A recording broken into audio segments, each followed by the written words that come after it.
Thank you very much. Thank you. Thank you. Thank you very much.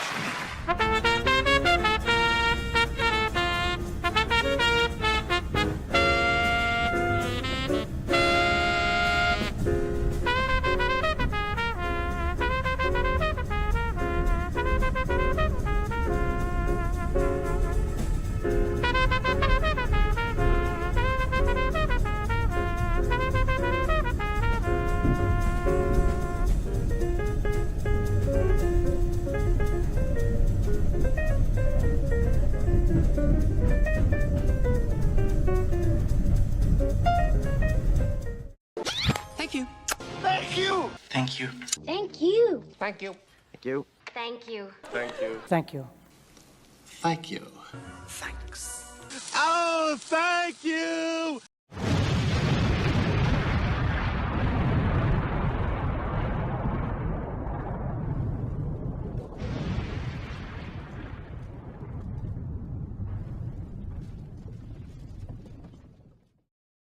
Deo, Deo.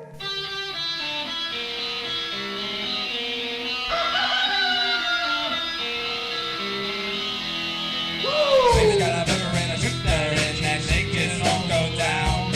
Baby's got a burger and a shooter and that shake it won't go down. Corrosion. Corrosion to her thighs. Erosion. Erosion of her pride. Baby's got sugar. Baby's got. Baby's got. Corrosion now. Corrosion now. Baby's got it. Baby does got it. Baby's got back.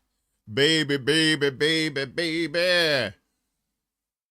Baby. Sorry. Good evening. Somewhere in this world, it's evening, but right now it's morning here in Chicago. As you can see, 77 degrees. That's going to feel like the Arctic come next week again. And another heat dome heading this way. You know it, Mr. Man and Mr. Woman and whatever else. Willie Bragg off the top there. The 10 spot. Appreciate you, Willie. He says they use the slurs of liberals, secular humanists, socialists, libtards, commies, pinkos, social justice warriors, woke, and now returned into using the term communists again. Hashtag right-wing retardation. Thank you, Willie, for the 10 spot and for the words. I appreciate you. Okay, we take that up. We got CBC voter in the house. What's up, CBC? CBC. Poppy's here too. What's up, Poppy? Got Laine P in the house as well. Yeah, so we got another fun-filled day of news, and by fun-filled, I mean no fun. Kind of set you up for disappointment there. Just like the world. Yes. Yeah, so it is Friday, July 10th. As I don't know if you're on the tweeters, but if you saw, tomorrow is 7-Eleven. So I don't know if 7-Eleven, the convenience stores, still do the old giving away the Slurpees thing, Glavin. But they used to, at least I know they used to. And it's kind of a ripoff too. So instead of 7 a.m. to 11 p.m., they do 11 a.m. to 7 p.m., which would make them 11-7, which is, that's not their name. That's not my name. That's not my name. What's that song? But I remember in New York, the last time I went, they gave you like this little bitty cup, about yay big. It's like, really? There's just like couple squirts. That's it. And no more than that. You don't get any more. So 7-Eleven on the cheap. And that was like a few years back. I don't even know if they're still doing that or not. So probably you go in there, they just give you an empty cup and it says 7-11 on there.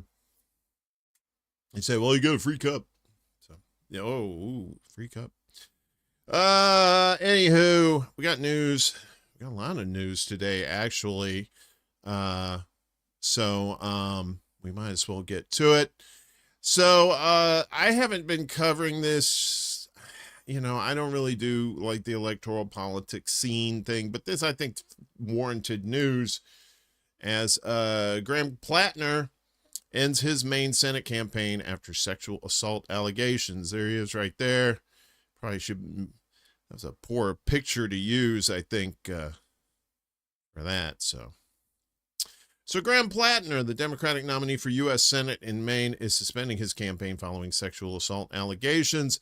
Platner announced his decision in an 11-minute video posted to social media on Wednesday evening, in which he angrily accused the Democratic establishment and corporate media of, quote, using these allegations to take away all the things we need to run a campaign and acting as judge, jury, and executioner. No, sorry, that's judge, jury, and executioner.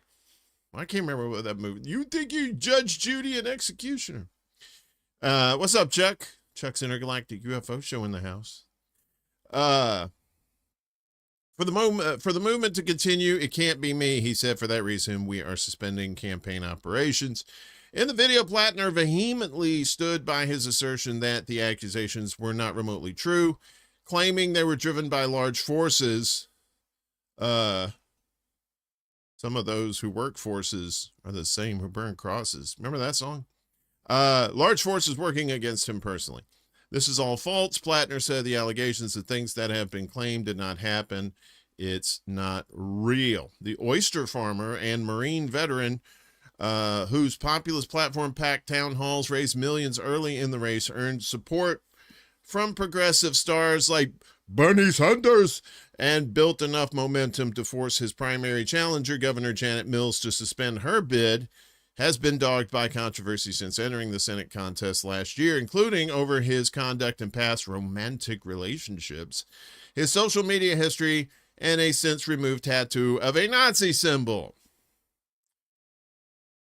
Yeah, the old Nazi symbol wasn't in hindsight, probably not a good idea. Platner faced fresh scrutiny on Monday after a woman who dated him made allegations in Politico that he forced her to have sex nearly 5 years ago, despite repeated objections. Jenny Ratchicott, pardon for the butchering the name, said she had an on and off relationship with Platner for more than 2 years. She alleges that in late 2021, an intoxicated Platner entered her home uninvited and forced himself on her. She said she cut off contact after the encounter. What's up, Michael? Good morning to you. And we got Bella in the house, too. What's up, Bella?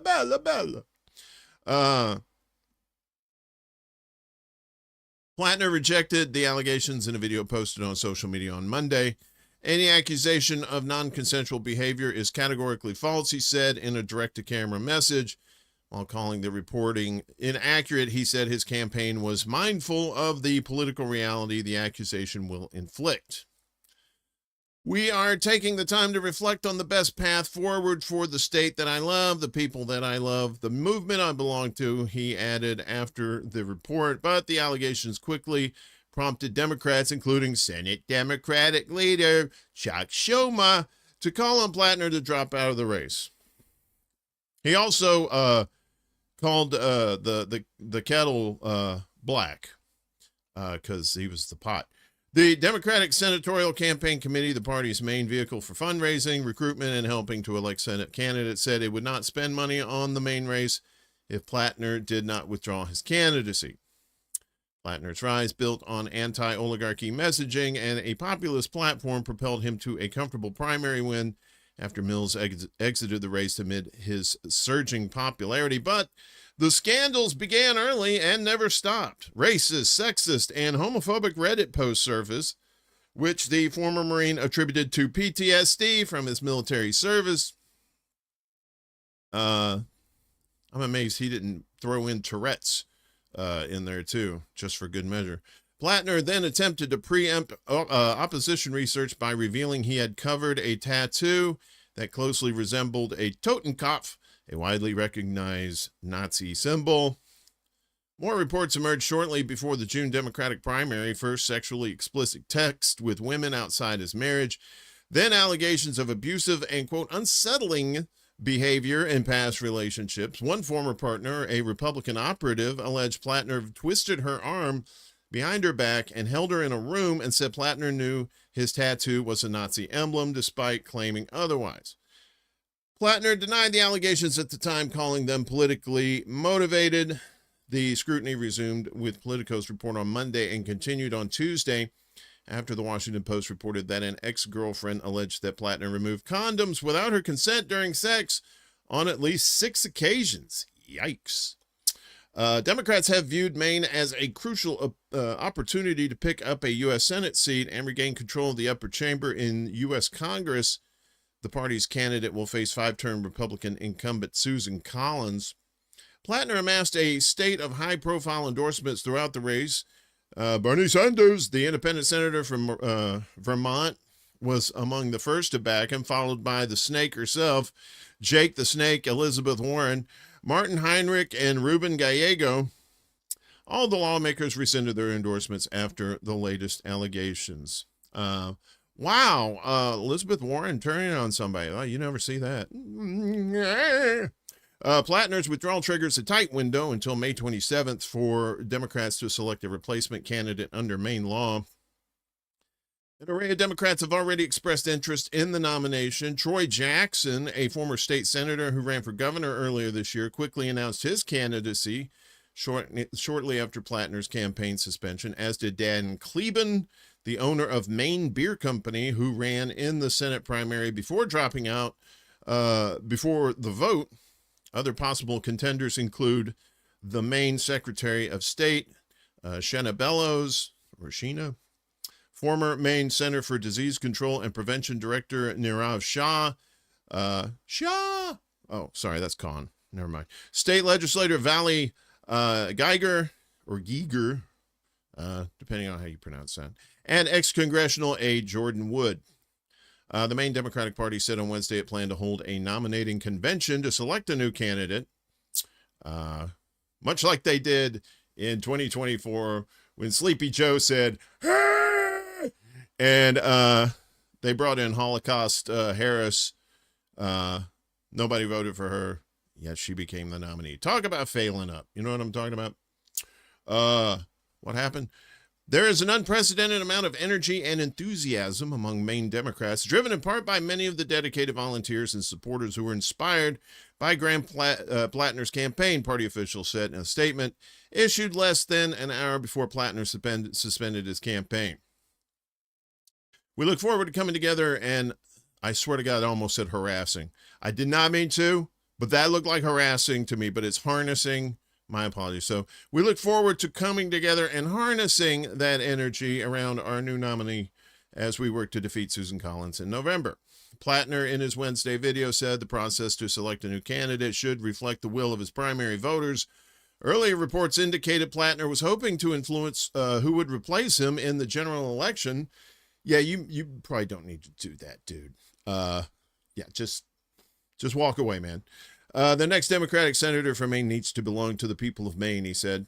Republicans, meanwhile, immediately took Platner's departure from the race as an opportunity to attack Democrats, like they have any business talking about anybody. Maine Democrats elected a rapist Nazi to be their nominee for Senate, but Republicans elected a rapist Nazi to be president. Just saying. And regardless of who they anoint next, Susan Collins will be reelected in November, said Samantha Cantrell, regional propagandist for the National Republican Senatorial Committee. Democrats rolled in the mud with Platner, and now they are completely stained by their association with this sick monster, said the Republican National Committee Chair Joe Gruters, without any projection whatsoever. So I'm going to be honest with you, I haven't been following this, but this could be one of two things. It could be legit that he did all this shit, and if so, he does have to go. Or it could be some sort of political hit with recent wins in New York and Colorado by progressives. It could have been an inside job to smear him. Then again, I don't know. You guys probably who've been following this probably know a hell of a lot better than I do. I smell a rat either way, because it is politics and it is electoral politics. And usually there's some, as the, was it the Steve Miller Band says, some funky shit going down in the city.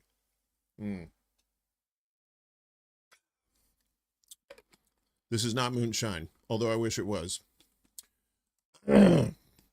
So yeah, so that's what's happening up in Maine. Meanwhile, more election fuckery.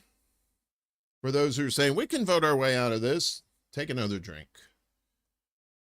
As Trump ousts remaining election commissioners before 2026 midterms. There he is right there. Look at that. Trying to take a shit. Trumpy yesterday dismissed the remaining members of the U.S. Election Assistance Commission, the EAC, the independent federal agency that supports election officials nationwide, in a move that comes months ahead of the 2026 midterm elections. Yeah, nothing funky there. The White House confirmed that the commission's 3 remaining members were removed on Thursday. According to sources familiar with the matter, Republican Commissioner Christy McCormick resigned, while Democratic Commissioners Thomas Hicks and Benjamin Hovland were dismissed through an email from the White House Presidential Personnel Office. The commission's 4th member had already departed in April. The termination notice reviewed by Reuters stated, on behalf of President Donald J. Trump, I am writing to inform you that you've been shit-canned. Fuck off. We'll see you next Tuesday. I'm sorry. I'm writing to inform you that your position as Commissioner of the Election Assistance Commission is terminated, effective immediately. Thank you for your service. The dismissals follow a recent U.S. Supreme Court ruling that expanded presidential authority to remove officials serving on independent federal agencies. They also come as the Trump administration pushes for greater federal involvement in election administration, an area traditionally overseen by individual states. What? Another power grab? Nah, not Trumpy. Confirming the decision, the White House said the president has the authority to remove officials who may not support the administration's election priorities. The president and head of the executive branch reserves the right to remove individuals that may not be totally aligned with the important task of securing America's elections and ensuring every legal vote is counted, a White House shill said, citing the Supreme Court ruling. The official added that the administration has been working across all agencies and local partners to safeguard elections from fraud and abuse, and investing in a strong infrastructure to sustain that mission, especially in the midterm elections. Established by Congress under the Help America Vote Act of 2002, the Election Assistance Commission, the EAC, serves as a national resource on election administration. The agency accredits voting system testing laboratories, certifies voting equipment, and maintains the National Mail Voter Registration Form created under the National Voter Registration Act of 1993. Under the law, the commission is composed of 4 members, evenly divided between Democrats and Republicans, who are nominated by the president and confirmed by the Senate. Hicks, Hovland, and McCormick had all previously received unanimous Senate confirmation. Although the law permits the president to appoint replacement commissioners, it remains unclear how the administration intends to proceed with reconstituting the commission. Let me guess, you don't have to be Karnak to predict this. I'm going to predict he's going to put some cronies in there. I know, hot take. The dismissals come amid renewed offers by Trump and senior administration officials to revise vote-by-mail requirements before the November 2026 midterm elections, as well as continued investigations into the 2020 presidential election, which Trumpy lost to former President Sleepy Joe Biden. During his second term, Trump has repeatedly claimed, without providing evidence, that the 2020 election was rigged. That seems to be the modus operandi for Trump. I'm just gonna say some shit. Oh, do you got proof? No, fam. There's no proof. Responding to the dismissals, Democratic Senator Mark Warner came out of his crypt and described the move as alarming. Removing every remaining commissioner just months before the 2026 midterm elections is an extraordinary step that demands an immediate explanation from the administration and raises profound concerns about political interference in the institutions that support our elections, Warner said in a social media post, adding that the decision should concern every American regardless of party. So, yeah, so now he's messing with this. And again, we've said it before, we'll say it again. The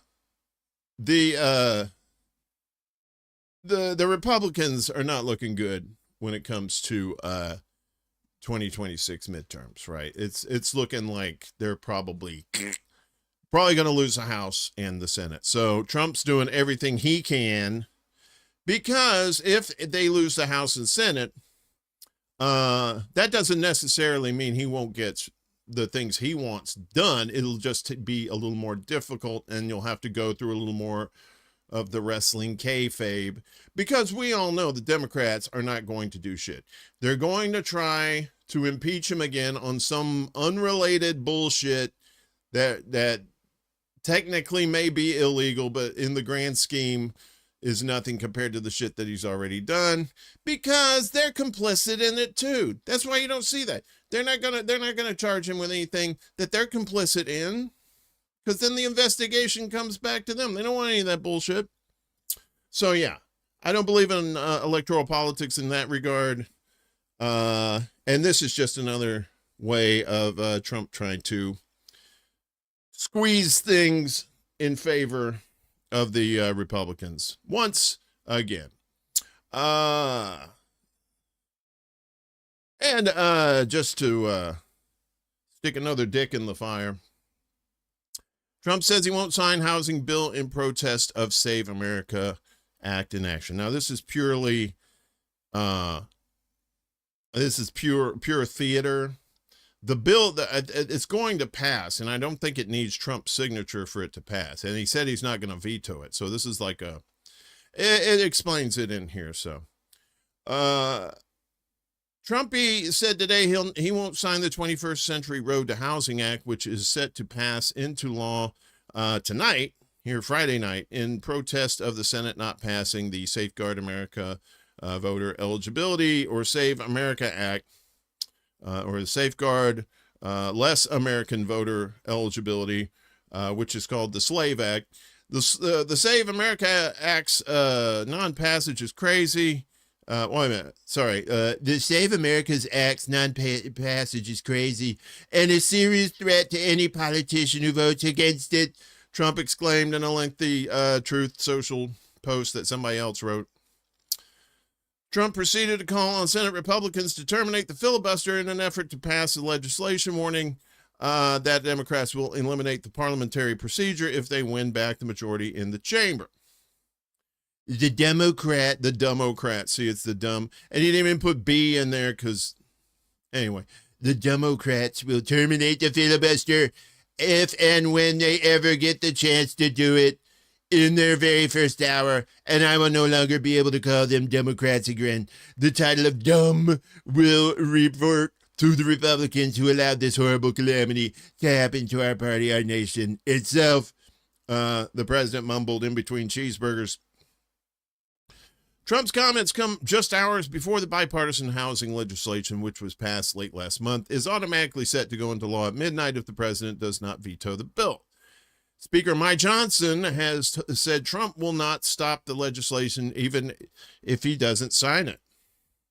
He won't veto the bill. We already know that. He'll either allow it to just go into law, or he'll put his signature on it and take partial ownership. And I hope he does the latter, Johnson said, with his penis in Trump's ass. The president sent shockwaves through Washington when he abruptly canceled a signing ceremony for the bill at the Capitol last month, saying he would not sign the legislation until the Save America Act is passed. The housing bill aims to roll back some permitting regulations and restrict corporations from purchasing single-family homes, and it includes provisions that would incentivize developers to turn vacant or abandoned buildings into housing. Additionally, it would give grants and loans to people to rebuild older homes. Yeah, fuck those people, right? Right? What's affordable housing? What's that about? Yeah, so he ain't doing that. Meanwhile, guess what? U.S. home prices hit an all-time high as sales slow and mortgage rates rise. If you wanted to buy a home, you had better have won the lottery, and even then, it's kind of dicey.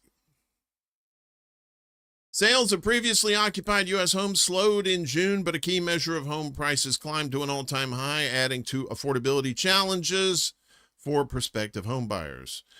Existing home sales fell 2.4% last month from May to a seasonally adjusted annual rate of 4.09 million units, the National Association of Realtors said Thursday. Sales rose 2.8% compared with June last year. The latest sales tally fell short of the roughly 4.21 million pace economists were expecting, according to FactSet. Home sales have been mostly hovering close to a $4 million annual pace going back to 2023, far short of the historic norm that is closer to 5.2 million. Well, when BlackRock and other corporations are just buying up houses left and right, I mean, is there really any wonder why that happens? Sales have remained sluggish as mortgage rates have mostly trended higher in the months since the war between the U.S. and Iran started. Expectations of higher inflation and amid surging oil prices have pushed up the long-term bond yields that lenders use as a guide to pricing home loans, causing mortgage rates to climb. Still, mortgage rates remain below where they were a year ago. It's not really saying much. Despite the lackluster sales, home prices continue to rise nationally. Last month, the U.S. median sales price increased 1.8% in June from a year earlier to $440,600, an all-time high on data going back to 1999, NAR said. Home prices have risen on an annual basis for 36 months in a row. First-time buyers accounted for 33% of home purchases last month, down from 35% in May and up from 30% in June last year. Historically, they made up 40% of home sales. So, yeah. I know my generation, the old Gen X, some of us are barely able to afford homes. And I know the millennials and younger are going to be screwed by this because these prices are going to go up. It doesn't seem like there's anything going on nationally to help this. Some cities are trying to provide affordable housing, just housing, not necessarily houses. But it's becoming few and far between as, the American dream is like George Carlin said, you have to be asleep to believe it. So they got another thing, Wall Street in the hypocrisy files today as Wall Street banks rule on staff betting on prediction markets, sources say. We only want you gambling on our stocks. We don't want you gambling on other people's bullshit. Wall Street banks have added rules on prediction market betting to their employee codes of conduct. Oh, they have employee codes of conduct? I didn't know that. With some barring employees from bets on contracts linked to financial markets and political events, according to three sources familiar with the matter. Goldman Sachs said in a recent memo that its policy prohibits staff from participating in event-based contracts linked to financial markets and political events that could create real or perceived conflicts of interest with the bank, its clients, or the broader financial industry, a source with knowledge of the matter said. So they're saying this out in the open, but behind the scenes, wink, wink, wink, I'm hurting my eye winking so hard. Prediction market platforms are exchanges that offer contracts related to a wide variety of events like elections, sports and weather, kidnapping, heads of state, similar to gambling products traditionally offered by betting platforms. Platforms such as Kalshi and Polymarket have grown rapidly in recent years, raising concerns about regulatory oversight ahead of the U.S. midterm elections. I think Don Jr. is involved with Polymarket. I think that's his thing. So Bloomberg News, which first reported the policy, said repeated violations could result in disciplinary action, including termination, and that employees may be required to forfeit gains from prohibited trades. The restrictions do not apply to prediction market betting related to sports and entertainment, the source says. Yes, keep on doing that bullshit. That's fine. For Morgan Stanley, a person familiar with the matter said the bank's employee code of conduct includes rules for prediction market betting, among other trading and investing topics. JP Morgan Chase also has a similar policy in its code of conduct that prohibits employees from trading on any non-public confidential information, which also extends to betting on prediction markets, a bank source said. Also, wink, wink, wink, wink, wink, ow, I sprained my eyelid. Bank of America restricts employees from trading in certain events or prediction market contracts, including company-specific macroeconomic and financial services events, according to a source with knowledge of the matter. A BOFA spokesperson, both of these nuts, that's supposed to be Bank of America, but it says BOFA, so, and I'm very immature. A BOFA spokesperson confirmed that the bank recently provided updates to more explicitly outline prohibited activities for employees and to offer examples. Citigroup declined to comment because they said, fuck it, everybody gets to, they get to do all that shit all they want. We don't care, just don't tell anybody.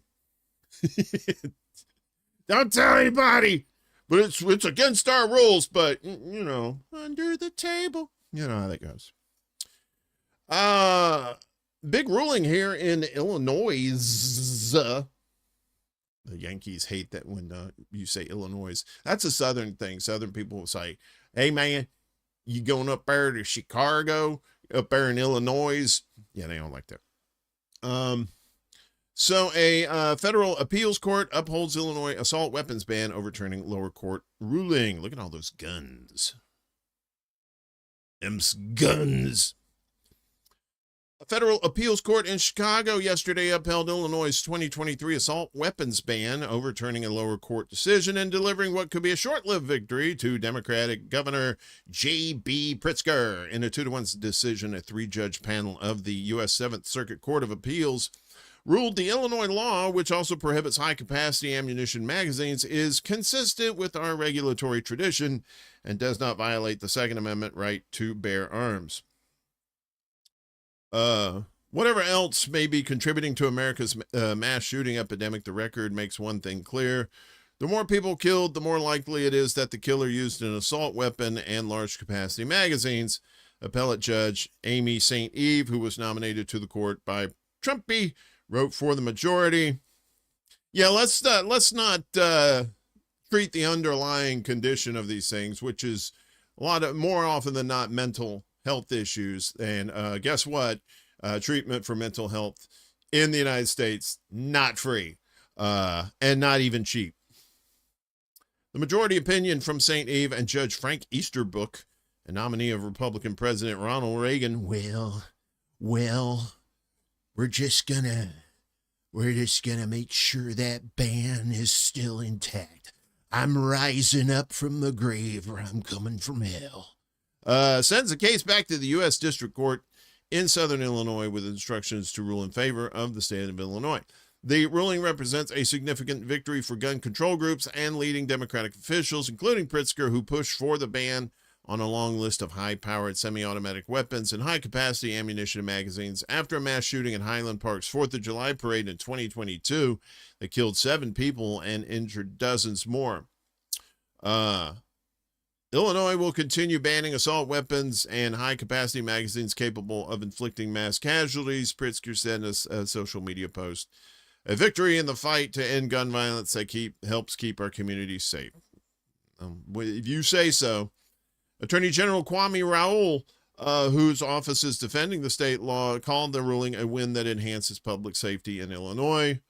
We have seen the damage that assault weapons and large-capacity magazines can inflict, and these weapons of war have no place in our communities, Raoul said in a statement. And again, these guns aren't shooting themselves. These guns are being shot by people more often than not with mental issues. But let's not address that at all. The longevity of that victory remains in question, however, after the U.S. Supreme Court indicated last week that it would take up legal challenges to similar laws in Cook County and the state of Connecticut. Firearm industry groups that are involved in the legal challenge to the Illinois law said they were disappointed, though not surprised by the ruling from the Seventh Circuit, and expressed confidence that the Supreme Court would ultimately rule in their favor. There's absolutely nothing new here, said Dan Eldridge, president of Federal Firearms Licensees of Illinois, an advocacy group for gun dealers that has been part of the litigation.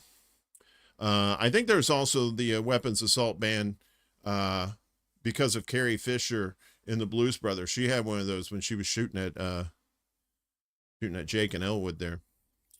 It's a movie reference. Eldridge noted Thursday's opinion relied on much the same reasoning the appeals court had used in previous cases involving assault weapons bans. What's up, Captain Peon? And New York and California are passing laws about 3D printing guns without any understanding. Yeah. Yeah. Passing any laws without any understanding, that seems to be commonplace these days. It's just regrettable that they chose to sit on it and, damn Fonzie, until after the Supreme Court was out of session, he said. The National Shooting Sports Foundation said in a statement that it planned to appeal to the High Court and anticipated justices would overturn the Cook County and Connecticut bans based on previous rulings that pared back gun restrictions. The challenge to the Illinois law is based on landmark Second Amendment cases decided by the High Court, including the 2022 decision in New York State Rifle and Pistol Association versus Bruin. In that case, the 6-3 conservative majority ruled that modern gun laws must be rooted in the nation's historical tradition of firearm regulation. Key to that determination is whether gun laws are historically consistent with laws on the books in the 18th century when the Bill of Rights was ratified.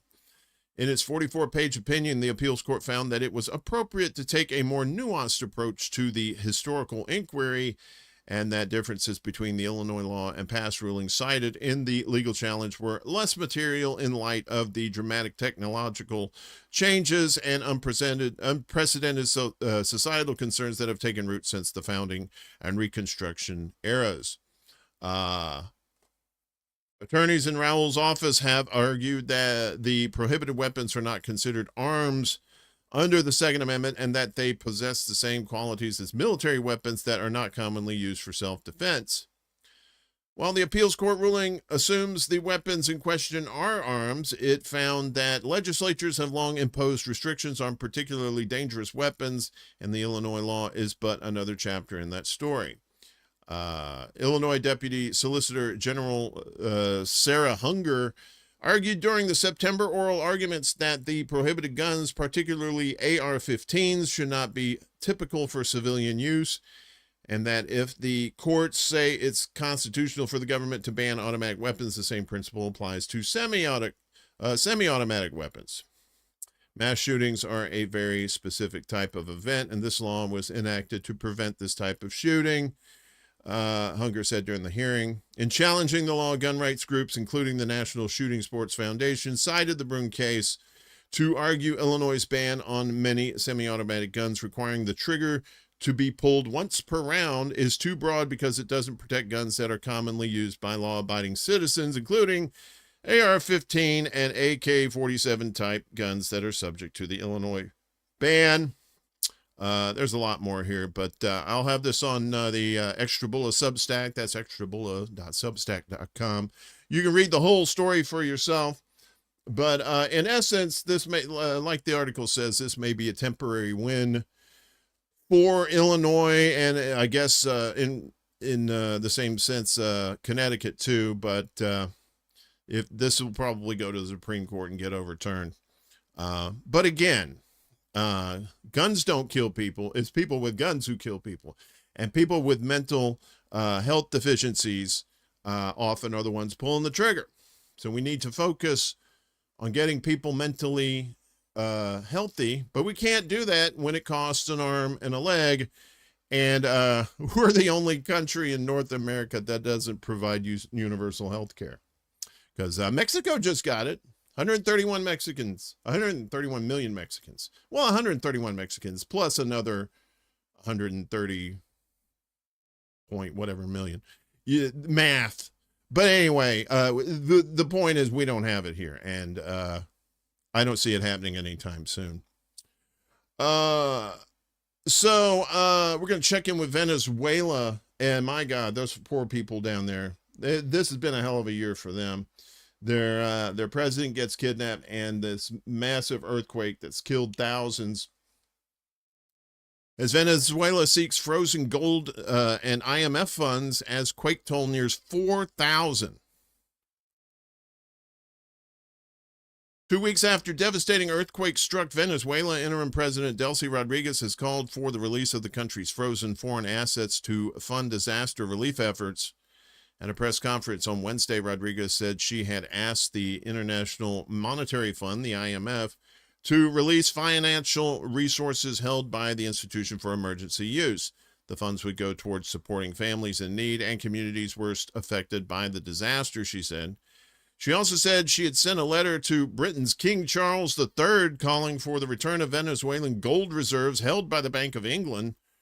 Stolen by the Bank of England. This gold belongs to our people and should be used to serve them, Rodriguez said. The official death toll from the earthquake has risen to 3,811, with 16,740 people injured.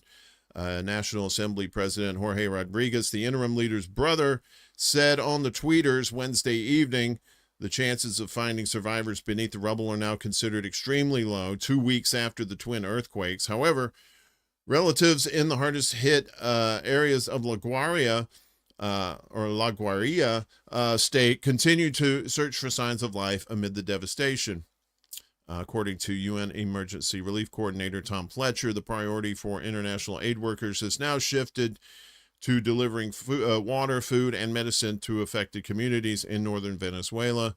The country was struck by two powerful earthquakes measuring magnitudes 7.2 and 7.5 on June 24th, and more than 1,000 aftershocks followed. That's yeah. And then you see right here, people crushed under buildings.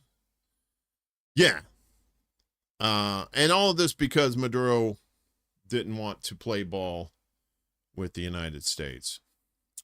Yeah, so I'm not going to say thoughts and prayers for Venezuela. I'm sending positive vibes out to them. Hopefully they can, come back from this. It's just devastating to see that. I remember when I lived out in California, I had friends that had been through earthquakes there too, devastating ones.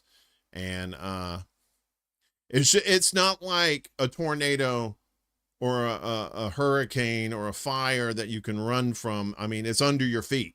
The earth is literally moving under your feet. And it's just, I've been through a couple of the teeny tiny tremors that kind of shook some glass, but to see just stuff crumbling around you like that is just insane.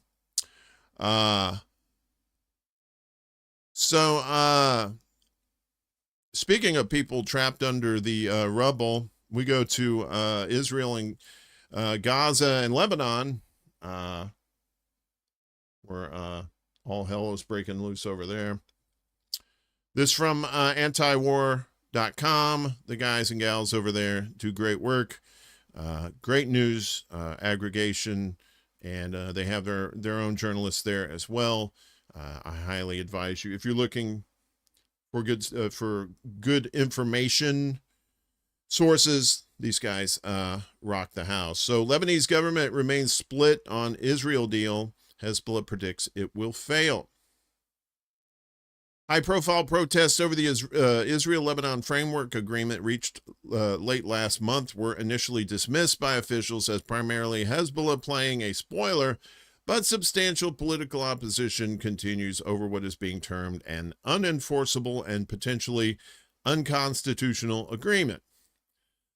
Hezbollah leader Naim Qassem is now predicting that framework agreement will totally fail to get parliamentary support, saying he believes not a single clause of the deal will actually pass.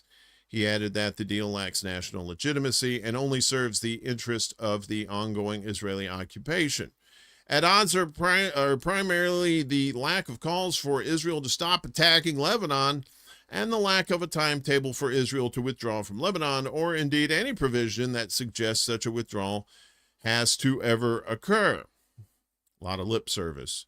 Many see it as a de facto surrender, formalizing the ongoing Israeli occupation and war, and that Israeli Prime Minister or Israeli Premier Benjamin Netanyahu defended the deal on the grounds it allowed Israel to stay in Lebanon as long as they wanted isn't helping matters. The terms generally shied away from using the term withdraw with respect to Israeli troops entirely, only talking of redeployments, which some are interpreting as Israeli troops simply shuffling around within the occupied South.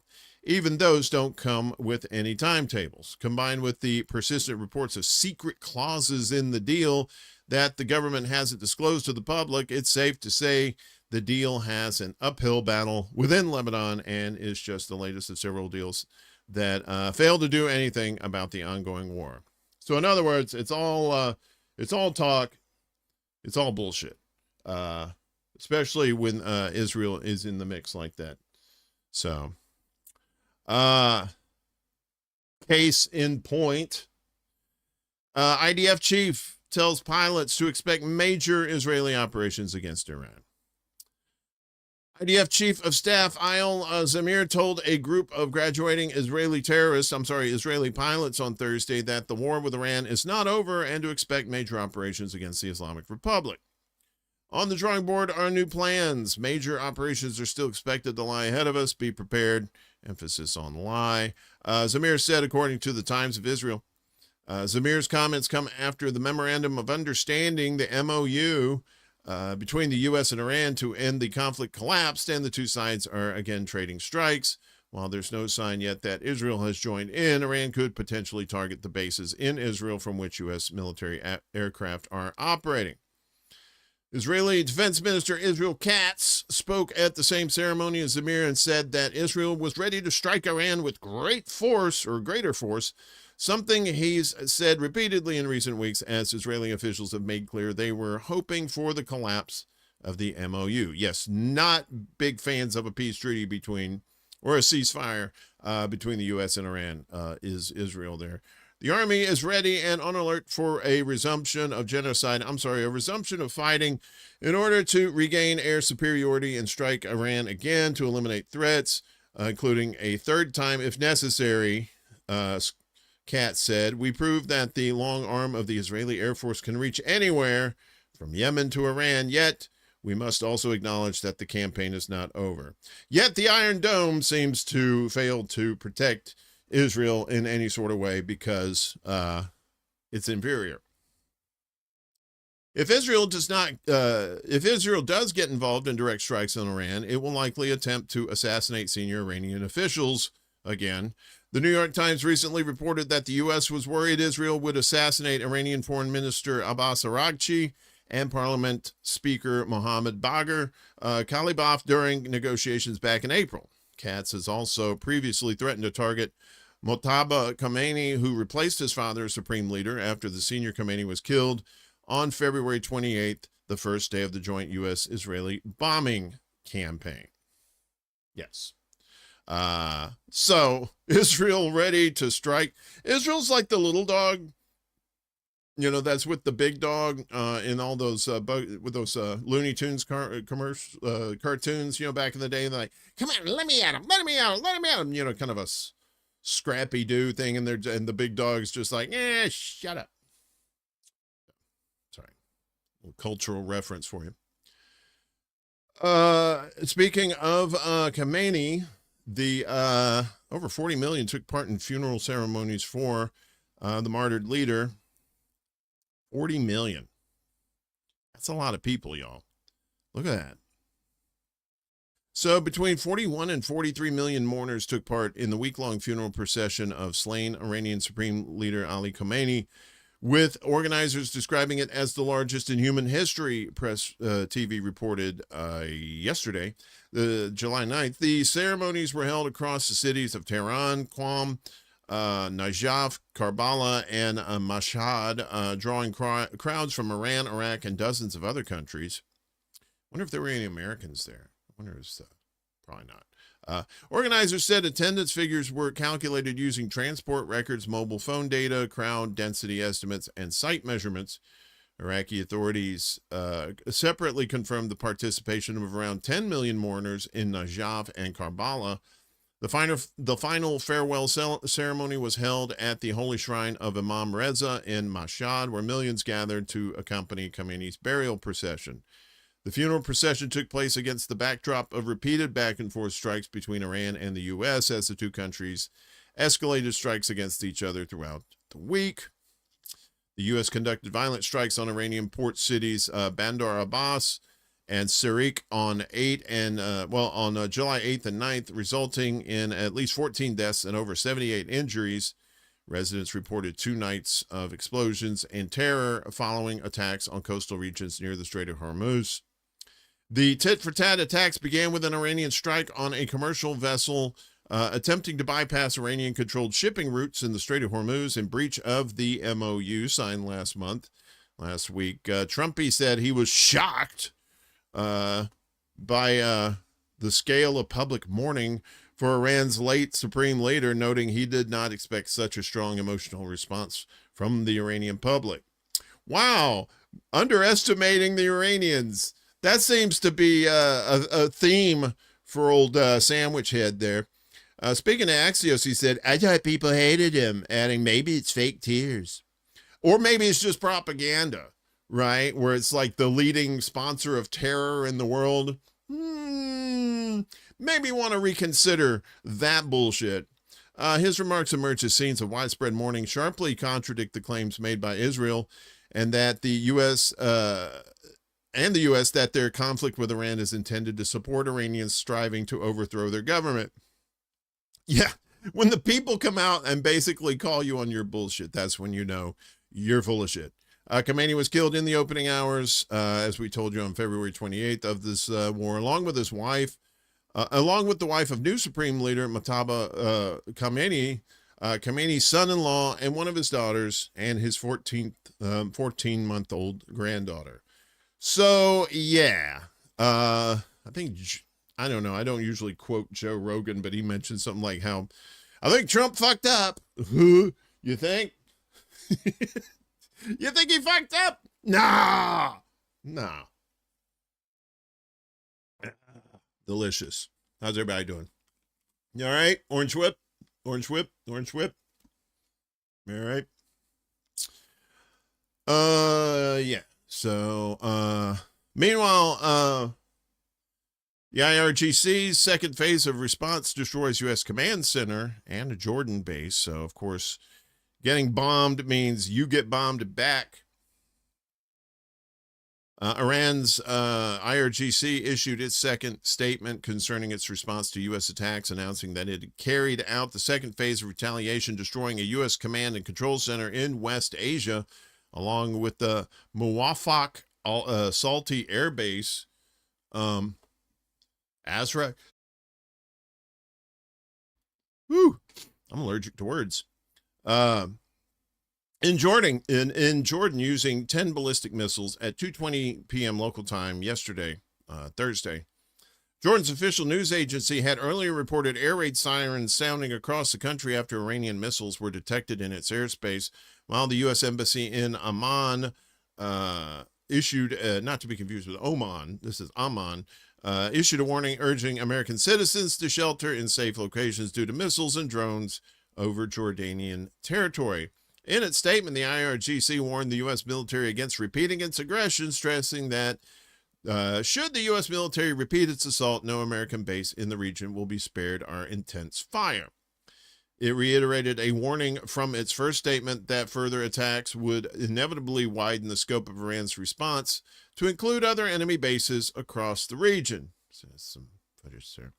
The IRGC's first statement had detailed the initial phase of its punitive response against U.S. violations of the MOU, In that operation, naval and aerospace forces from the IRGC carried out a joint strike using missiles and drones just hours after the initial U.S. attacks on Iran, destroying infrastructure and key facilities at 2 U.S. bases in Kuwait, Camp Arifjan and Ali al-Salam, as well as 2 bases in Bahrain, Jufair and Sheikh Isa Air Base. The U.S. aggression, described as the largest since the signing of the MOU, attacked 5 Iranian provinces over 2 days, killing 14 people and wounding 78 others, according to Iran's Ministry of Health. Iran had previously warned that any attack on its territory would be met with an immediate and broader response, a warning realized in the early hours of Wednesday and Thursday through a series of strikes that shook U.S. military bases across the region. Or as the kids like to say, you fuck around, and now you find out. That seems to be the theme. F-A-F-O. So, will peace talks resume, and when? The answer is no. That's the end of the show. Thanks for it. No, I'm sorry. So will peace talks resume? Let's talk about this. This is from Al Jazeera. And yes, I understand sometimes Al Jazeera can be hit or miss too. So we take things with a grain of salt and just kind of parse the real information from any bullshit that may be surrounding it. A U.S. official has told Al Jazeera that despite 2 days of launching attacks on Iran this week, Washington remains committed to negotiations with Tehran, even though Trump called them scum. Well, whatever. And that technical talks for a lasting peace deal will continue. From Tuesday night to Thursday this week, the U.S. and Iran traded attacks in a major escalation of hostilities, which we told you about that. The U.S. initially launched attacks on 85 targets in Iran Tuesday and Wednesday morning. Tuesday night and Wednesday morning, after commercial ships in the Strait of Hormuz were attacked by the IRGC, apparently for not sticking to a route through the strait approved by Iran. That was part of the MOU. It's like, yes, we'll allow people to go through the strait, but it's going to be on our terms and on the country of Oman's terms too. There has to be both. Iran retaliated with attacks on U.S. military assets and infrastructure in Gulf states Wednesday, triggering more U.S. attacks on 90 Iranian targets on Wednesday night and again Thursday on Iran's southern, coastal, and eastern provinces, including on civilian infrastructures, further eroding the 3-week-old ceasefire pact. Yeah, the old cease of the ceasefire not actually happening. So Wednesday, Trump told reporters at the NATO summit in Ankara, Turkey, that he thought the MOU was over, triggering fears the ceasefire was off. However, he added that while he would allow peace talks to continue for now, he believed they were a waste of time. And as we said in an angry tirade, he referred to the Iranian leadership as scum. He was probably looking in a mirror when he said that. Trump appeared to backtrack from the stance somewhat yesterday when he told journalists on board the presidential plane Air Force Dumb that returning to a full-scale war was not the aim. While it remained on the table, he said Tehran wants to make a deal. He always says that. However, early Friday, Iranian media reported multiple explosions across southern Iran, including in Bushehr, where one of the country's nuclear plants is located, along with Konarak, Shogadak, and Bandar Abbas. We told you about that. Again, apologies for butchering these words, because that's just what I do best. The U.S. denied any involvement in causing these explosions. Wow. Really? Later on Friday morning. So they just blew up themselves. That's what they said about the girls' school. Oh, Iran bombed that school themselves. Like, yeah. And then it turns out, nah, not so much. And later on Friday morning, it appeared that the guns had finally fallen silent as mediating nations were attempting to get diplomacy back on track. A U.S. official told Al Jazeera that Washington remains committed to negotiations. Well, they should be committed. But not to that. While neither side has officially called off talks or declared the MOU at an end, each has accused the other of violating. So what do we know about whether talks will continue, if they do, when they will? So the U.S. and Iran signed the MOU on June 17th, agreeing to stick to a ceasefire on all fronts, including Lebanon, for 60 days to allow for a lasting peace deal to be negotiated. In that MOU, Iran agreed to allow free passage for shipping through the Strait of Hormuz for that period, while the U.S. agreed to lift sanctions on Iranian oil, as well as its naval blockade of Iranian ports. And you may be saying, well, why did Iran fire on those ships if they were allowed to go through there? It's because Israel was still bombing the fuck out of Lebanon, and that was part of the MOU that they needed to stop doing that. And the United States was like, oh, we can't do nothing. We only fund them. Talks were then set to begin in Switzerland to agree details about the future of the Strait of Hormuz, Iran's frozen assets, long-term sanctions relief, and Tehran's nuclear program, among other issues. However, these were delayed as Israel continued to bombard southern Lebanon, where it has occupied 1/5 of the country. So, always the fly in the ointment is Israel there. Some direct talks did take place in Switzerland, but since early this month, the two sides have engaged in indirect technical talks in the Qatari capital, Doha. These were paused for the ongoing week-long funeral processions of former Iranian Supreme Leader Ali Khamenei, who was killed, as we said, on February 28th. Trump had also promised U.S. attacks would not resume during the funeral proceedings, but he forgot that he was Trump, and then he remembered and said, oh, yeah, fuck that, let's bomb him. So talks had been expected to resume following the state funeral events in Iran around July 11th, which is tomorrow. However, since the U.S. has struck Iran this week for the third time while peace talks were ongoing, and also during the state funeral proceedings, it's unclear if or when this will happen. Iranian state media reported early on Friday that the late Supreme Leader had been buried in his birthplace of Mashhad, at the shrine of Imam Reza, a vast religious complex with a large golden dome and flanking gilded minarets at the heart of the city. That event marked the conclusion of his funeral. Like we said, 40 to 43 million people during the week of what was going on. And yeah, and that is a show of saying, look, stop fucking with our country.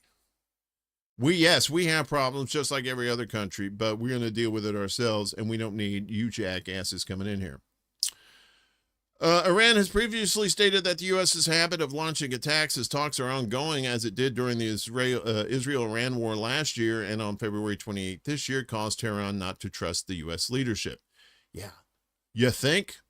So Wednesday, Trump threw the prospect of talks continuing into serious doubt when he said that he thought the MOU with Iran was over, and he called them sick people. Trump described the U.S. attacks as justified following Iran's strikes on ships in the Strait of Hormuz, an act he said broke the terms of the MOU. However, Trump's own messaging was mixed.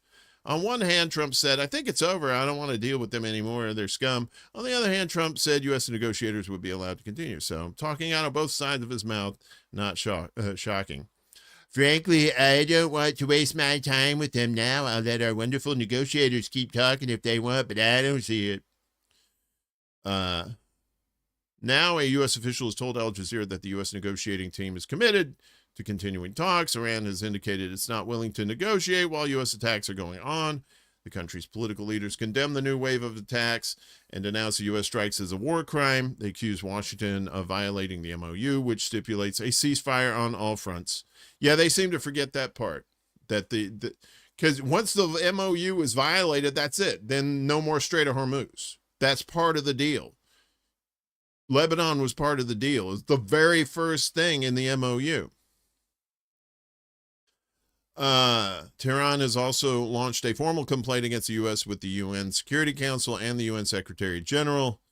In a post yesterday on the tweeters, Parliament Speaker Mohammad Ghalibaf, a key negotiator Ghalibaf, I guess that's how you say it, a key negotiator in the ongoing talks, accused Washington of bullying tactics.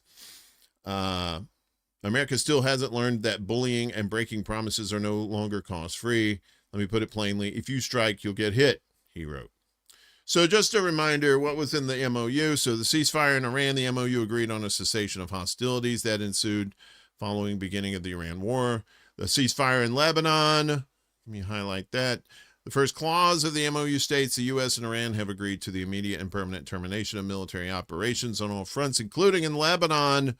Lebanon. Oh, you meant Lebanon. I thought you meant Flebanon. Flebanon is just, that's not even a country. I don't even know why you'd say that. It adds that both sides will respect Lebanon's territorial integrity. However, Israel continues to be a bunch of fuckers and murdering people on the regular. The Strait of Hormuz, the MOU says that the U.S. will lift its naval blockade of the Strait of Hormuz and that Iran will ensure the safe passage of vessels through the strait as long as the MOU is in effect. So Iran's nuclear stockpile, Iran reaffirms that it will not procure or develop nuclear weapons, and then lifting sanctions. So that's kind of where we're at right now. I don't really understand.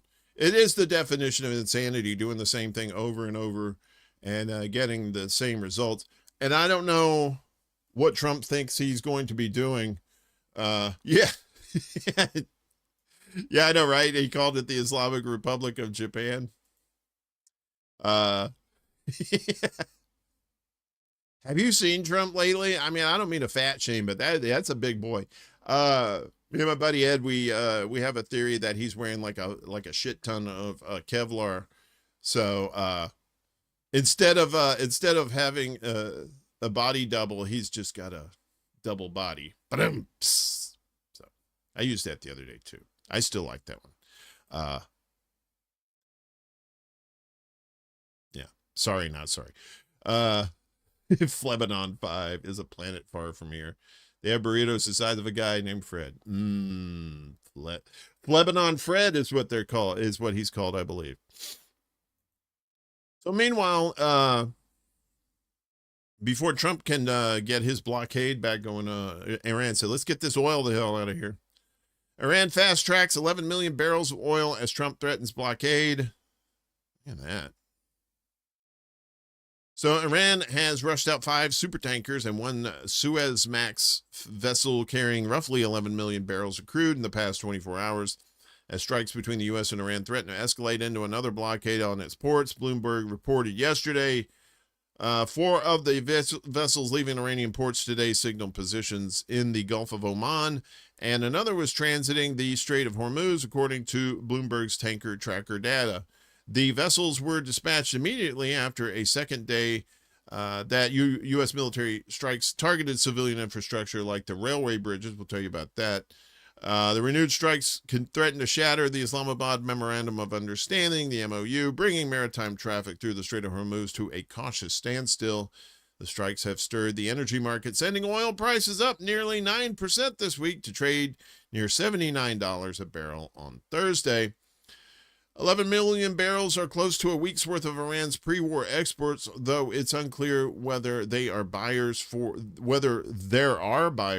the shipments. On Tuesday, tens of millions of barrels of Iranian oil were halted after the Trump's administration revoked a waiver that temporarily lifted oil sanctions on Iran after several vessels in Qatar and Saudi Arabia came under attack from Iran. So Iran's IRGC Navy said on Thursday that U.S. attacks on Iran and interventions in redirecting shipping through the Strait of Hormuz were disrupting its reopening and warned that any further U.S. intervention would draw a crushing response. The Strait of Hormuz has become the most significant flashpoint between the U.S. and Iran, overshadowing Iran's nuclear program, which has for years been the primary source of tension between the two countries. Ahead of signing the MOU in June, Trump said on the sidelines of the G7 summit, "I didn't want to see an economic catastrophe." But then he looked in the mirror and then he saw one. Trump's remarks at the time confirmed that Iran's blockade of the Strait of Hormuz was inflicting enough economic damage that his administration was jolted into a 60-day ceasefire extension it announced on Sunday. The White House said the talks would lead to a permanent end to the war through subsequent negotiations. That is, if they, they actually stop bombing them. Under the MOU, the Strait of Hormuz would remain toll-free for 60 days, but its future would be negotiated. And now that's in doubt because of all the bombs. The Islamic Republic of Japan will conduct dialogue with the Sultanate of Oman. Well, Trump said it. It must be true, right? It's with the Sultanate of Oman to define the future administration and maritime services in the Strait, in discussion with other Persian Gulf littoral states in line with the applicable international law, according to the briefing. Since then, the U.S. issued a waiver on Iran's oil sales, a decision that was a major sticking point in negotiations between the two sides.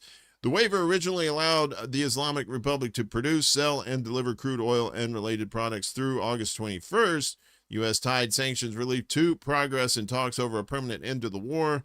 That waiver was canceled when Iran attacked vessels in the Strait on Tuesday, or at least that was the excuse. Trump has been dismissive about the MOU strength in the past, foreshadowing what has taken place this week. It's a memorandum of understanding, and if I don't like it, we'll go back to shooting at them, dropping bombs on their head, Trump said in June. If I don't like it, if they don't behave, we'll go right back to dropping bombs right smack in the middle of their head, okay? He was also quoted as saying, whoop upside the head, say whoop upside the head. That's OG cheerleader stuff. They used to say that at football games. They also used to say, blood makes the grass grow, kill 'em, kill 'em. At football games, the cheerleaders. The 80s and part of the 70s. It was a time for sure. So yeah. That's the thing. But I mean, it's like, why do you keep like defending Iran? It's like, look, they said, all right, we'll stop bombing if you guys stop bombing, and we got to make these fuckers in Israel stop bombing Lebanon. And they didn't stop bombing Lebanon, so the MOU was null and void for the most part, so they weren't going to let people through the Strait. And then when they attacked these ships that were coming through the Strait without their permission, that's what happened. We're talking about bridges that were attacked. So the U.S. attacks Iran railway bridge used by Russia and China. Uh-oh. Want to get those guys involved. The U.S. launched a missile attack on a railway bridge in Iran that forms part of a major transport corridor used by Russia and China, Iran's Fars news agency reported on Thursday, citing the attack's impact on a key regional transit route. According to the report, Russia has used the railway route to transport cargo since November of last year, while Chinese train traffic along the corridor increased threefold after Iran closed the Strait of Hormuz. The railway link is part of broader trade routes connecting Iran with major Eurasian economies, with the corridor serving as an important transit channel for regional commerce. The reported attack came after U.S. forces carried out a series of attacks on Iran overnight on Wednesday. We told you about that. Iran forces later reported retaliatory strikes in Bahrain. So that's just kind of an addendum to what we've been saying too. So the Strait of Hormuz has emerged as a key flashpoint following renewed U.S. aggression against Iran, with maritime traffic through the strategic waterway sharply declining amid heightened security concerns. So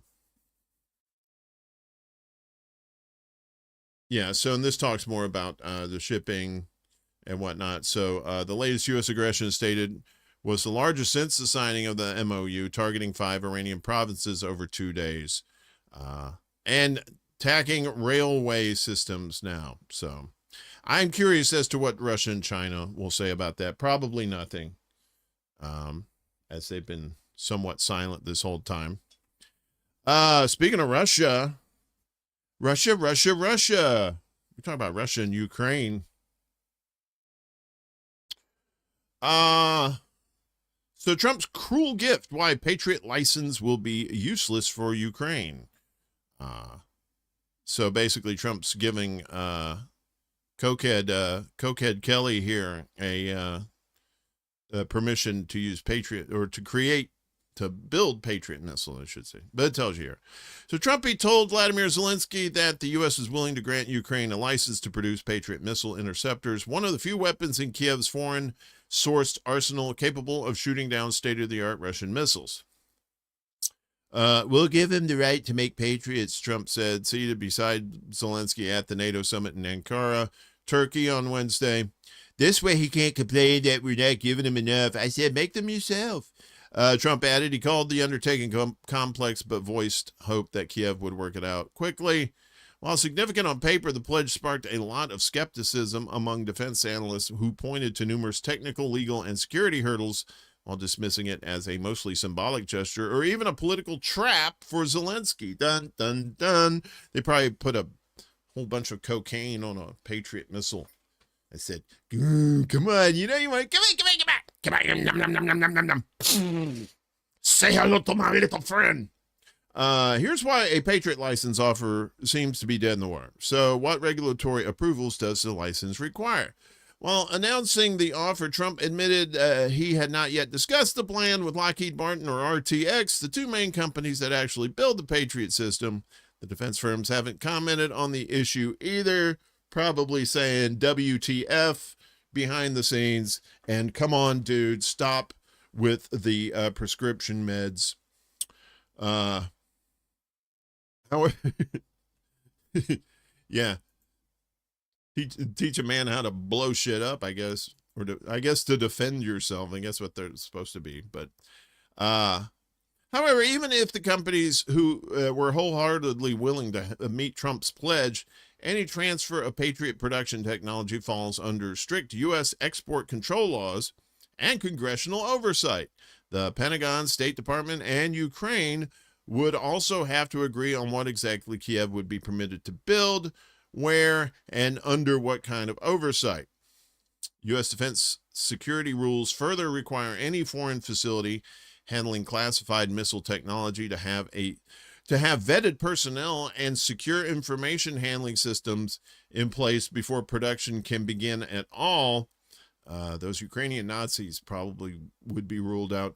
Ukraine would then need to test run new lines and train technical crews from scratch, steps that typically stretch the process out over years, not months. Unless you just want to half-ass it, is probably what that's about. According to the U.S.-based magazine Responsible Statecraft, the licensing venture would create substantial risks to U.S. national security by making it easier for competitors to get access to sensitive information. What? You don't think they would handle that information in a secure way? Yeah,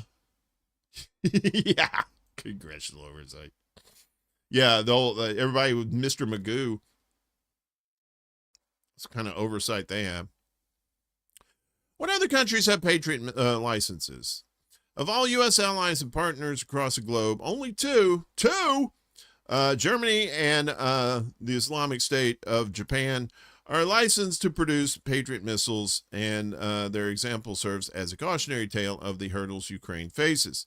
Japan, a highly technological savvy country, was granted the license in 2005, and it took the country 3 years to test PAC-3 interceptors, which are produced in cooperation between Mitsubishi Heavy Industries, Raytheon, and Lockheed Martin. Japan currently churns out an estimated 30 missiles a year, an amount widely deemed completely inadequate to meet the standards of full-scale war, and lacks a full production cycle of its own.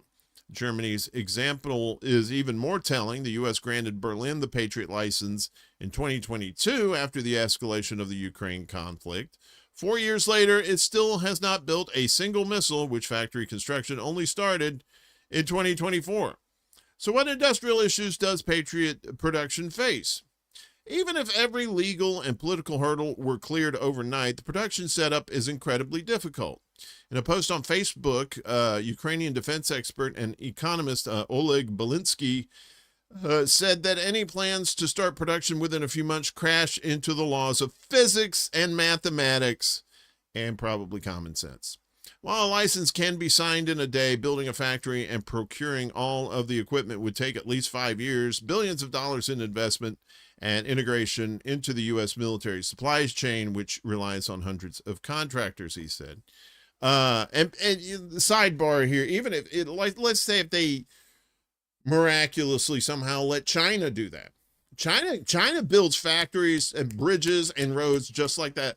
Even they would have some significant hurdles, besides the obvious, that to get this done too. So Japan and Germany, two of the more engineer-driven societies, they can't do it.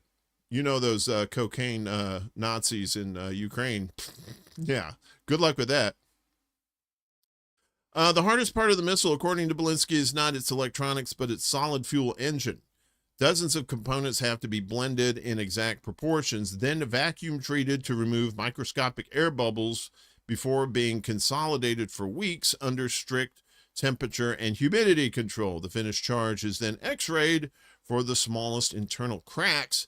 Even a single parameter is off, the missile is scrapped, because even a microscopic crack can make the fuel burn too fast and cause the engine to explode on launch, to which Zelensky said, oh, did somebody say crack?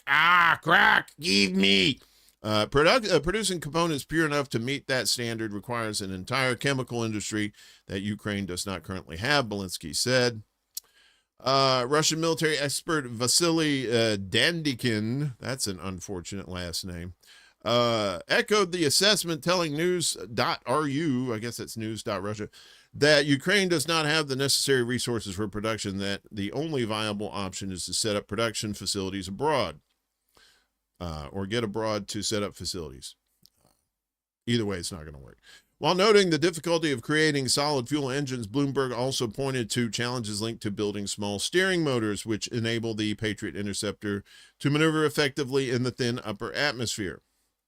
Production is already constrained by existing supply chain bottlenecks. Kelly Greco, a senior fellow at the Stimson Center, told Bloomberg, even if Ukraine builds a production factory, it still needs to build a network of suppliers. That is a significant defense industrial-based challenge. So is the Patriot license a political ploy by Trump? Probably. I'm going to say yes.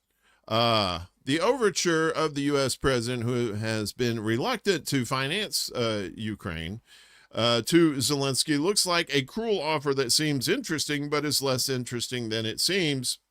Tiago Andre Lopez, an assistant professor of international relations at the law faculty at Lusíada University, told CNN Portugal.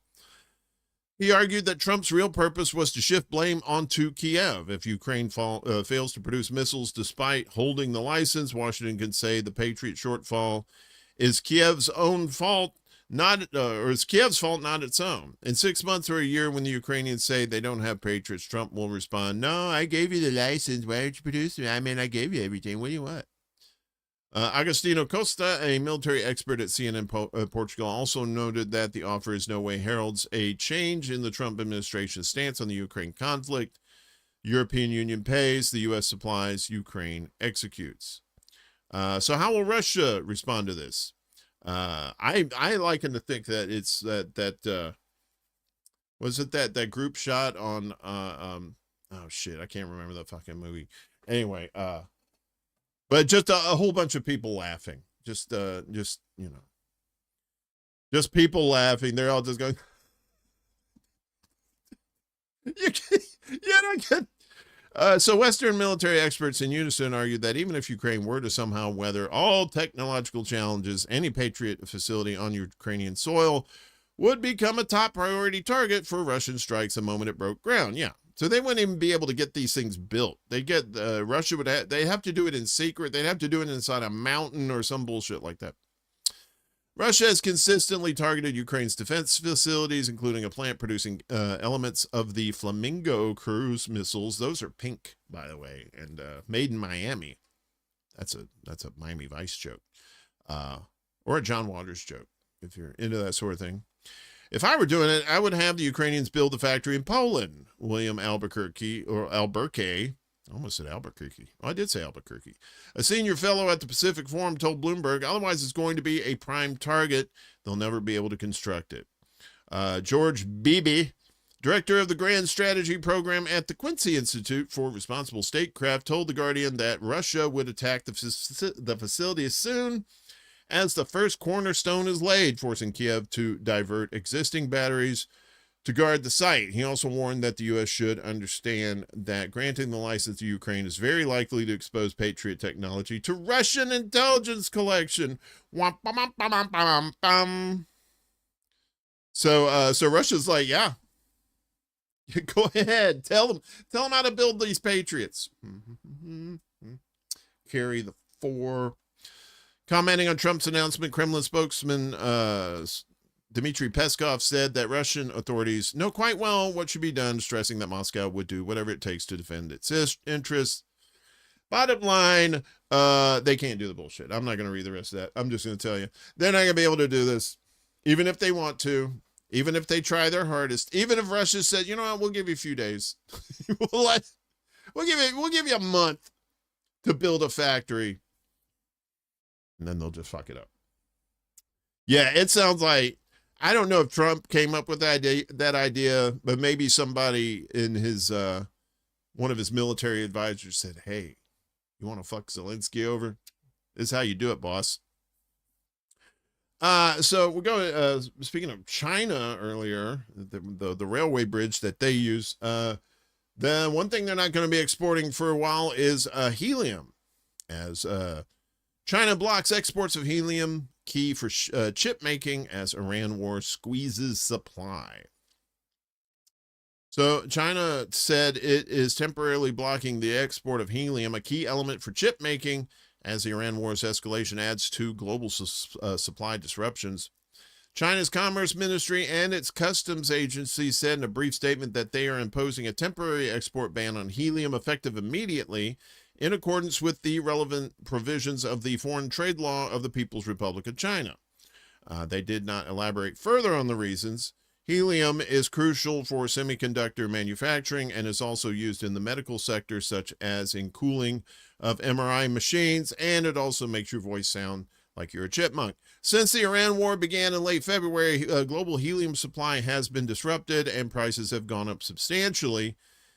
China only produces about 15% or less of its own helium, importing much of it from Qatar, however you say that, which generates roughly 1/3 of the world's supply, according to estimates cited in a research note by the consultancy Trivium China. China is looking to protect its industries as global supply of helium has become very tight, said Gary Ng, a senior economist at the French bank Natixis.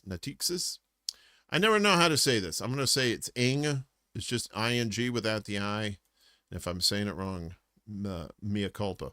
Such an export control measure is intended to protect the local industry, especially as it is critical to chip making, he said. It's imposing the measure likely more to secure supply for local usage than for political reasons, Ing said. The move comes at a time when China is stepping up its self-sufficiency capabilities in chip making and artificial intelligence as its technology race with the U.S. heats up. You know, the precious metals there, they have a good supply of those too. It's not known when global helium supply will return to normal, said Cameron Johnson, a senior partner at Shanghai-based consultancy Tidal Wave Solutions. The fact that China is now banning exports basically tells me that they know there's simply not enough helium to do what they need to do, he said. However, China is a relatively small exporter of helium. The move may not have a significant global impact, he added, although there may be some pressure on global supply due to the current supply shock.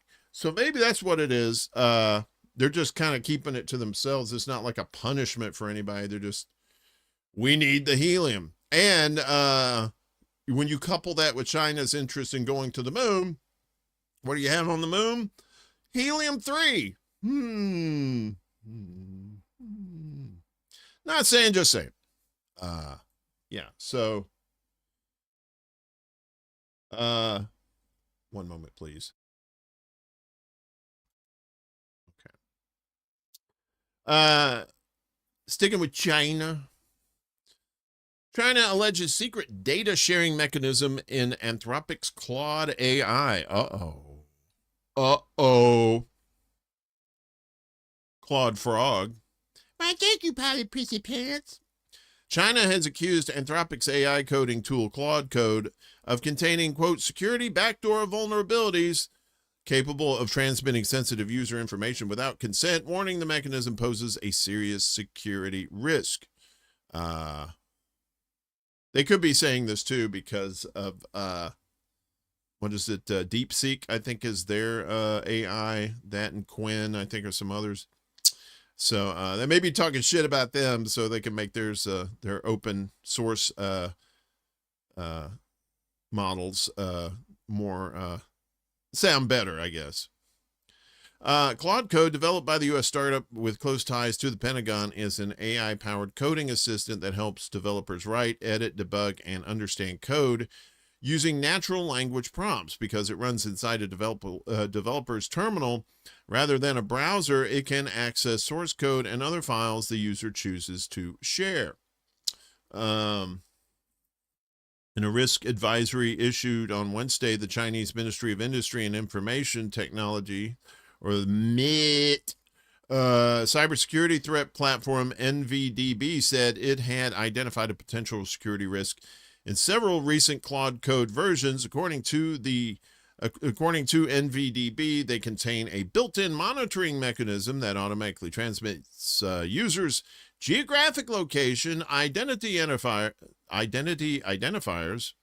from the School of Redundancy School, and other sensitive data to remove servers without consent.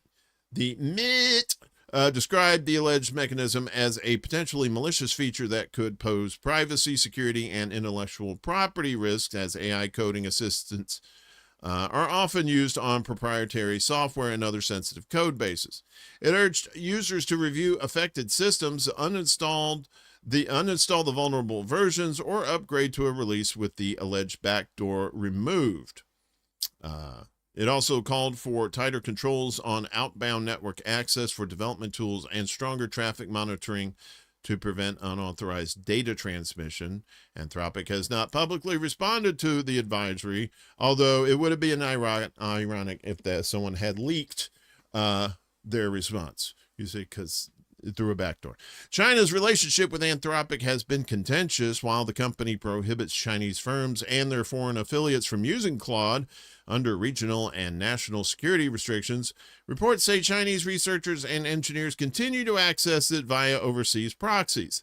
Since February, Anthropic has accused Alibaba and several other Chinese AI labs of illegally distilling its models to train competing systems. The advisory followed claims posted on Reddit last week that Anthropic had secretly embedded spyware in Claude Code to identify users illegally accessing the service from China. This guy, Anthropic employee Tariq, I guess that's a whistleblower, responded on the tweeters that the code was part of an experiment launched to prevent account abuse from unauthorized resellers and protect against distillation, adding that the company planned to remove the mechanism in the July 2nd release. This is the guy at Anthropic. He doesn't look creepy or nothing. Anthropic has also faced controversy in the U.S. While the company has highlighted safeguards around its AI, recently withholding its Claude Mythos model over fears it could expose critical software vulnerabilities and resisting Pentagon requests to relax restrictions on surveillance and autonomous weapons. Its technology has reportedly been integrated into Palantir's analysis and surveillance software used by U.S. government agencies. During the U.S. war on Iran, the software reportedly identified an elementary school in Manab as a target. That's right, the girls' school there. A subsequent U.S. strike killed nearly 160 people, but Anthropic CEO Dario Amodei argued that the use of Claude did not violate the company's red lines, claiming a human made that final call. And indeed they did. It came to find out that in the bombing of that school, there was warnings that the intelligence was old, that they needed to update their information, and the military leaders were like, nah, it'll be fine. It's fine. Don't worry about it. And then the next thing you know, they're committing war crimes again. So let's go over to Europe. The final countdown. Do-do-do-do. Not that Europe, you silly, silly goose. So Spain says Trump eases criticism after NATO spending boost. So Spain, Trumpy not a big fan of Spain, but Spain, I guess, probably said, all right, well, we better chill. So Spain said Thursday that Trumpy softened his rhetoric toward Madrid after recognizing the country's increased contributions to NATO, hours after threatening to halt trade with the alliance member over disputes related to defense spending, Reuters reported, and also the fact that Spain wouldn't let the United States use their bases or anything to launch attacks against Iran. Speaking after Wednesday's NATO summit in Ankara, that's in Turkey, or Turkey, however you want to say it, Trump initially described Spain as a terrible partner, or partner terrible. I don't know, that's not Spanish, and directed officials to halt trade with the country amid disagreements over defense spending and the war in Iran. However, returning to the U.S. aboard Air Force Dumb, Trump adopted a more conciliatory tone. I did have issues, and I still do, but Spain, they came back all the way today. Spain was very generous today, Trump told reporters. They even gave me some tacos. I love tacos. I know that's kind of like a Mexican thing, but, you know, it's Spanish, you know, and they get like, you know, empanadas. I love empanadas. I'll eat those all day long. When asked what had changed, Trump replied, they honored a request for lots of payments, and if they didn't, we wouldn't have even talked to them. A spokesperson for Spanish Prime Minister Pedro Sanchez said Madrid understood the remarks to refer to Spain fulfilling NATO's previous defense spending target of 2% of gross domestic product. During the summit, Sanchez said Spain would reach that benchmark this year after increasing nominal defense spending from 0.98% of GDP in 2017 to nearly 33 billion euros, or about $37.7 billion American. The Spanish Prime Minister also downplayed reports of tensions with Trump, describing their conversation during the summit as very cordial. Although they called him Trump, he called Trump idiota gorda. I don't know. No, he didn't say that. Or he may have. Despite the apparent easing in rhetoric, Trump has continued criticizing Spain for refusing to endorse NATO's new goal of allocating 5% of GDP to defense spending by 2035. So Spain's government has argued that defense expenditures should reflect actual security requirements rather than arbitrary spending targets, warning that significantly higher military budgets could come at the expense of social programs. Exactly. Why do you need, as here in the United States, why do you need a $1.5 trillion defense budget when you're not defending nothing? You're only defending your interests around the world. So it remains unclear whether Trump's softer tone will affect his earlier directive to halt trade with Spain. A U.S. official in Washington told Reuters that relevant federal agencies would prepare a menu of Spanish products that could face an embargo for the president's consideration. Trade lawyers cited by the outlet said Trump could invoke the International Emergency Economics Powers Act to impose either a full or partial embargo on Spanish imports. During his first administration, Trump imposed a 30% anti-dumping tariff on Spanish black olives in 2018. According to the Spanish government's official agenda, Defense Minister Margarita Robles was scheduled to meet U.S. Ambassador Benjamin Leon later Thursday for what was described as a working meeting. Sources within Spain's delegation to the NATO summit, cited by El Mundo, reportedly viewed the dispute as largely political theater. Wow, shocking, saying officials had not observed any significant economic fallout or decline in U.S. investment despite Trump's repeated criticism. Members of the opposition People's Party, PP, criticized Sanchez's handling of relations with Washington while expressing support for Spain's national interests.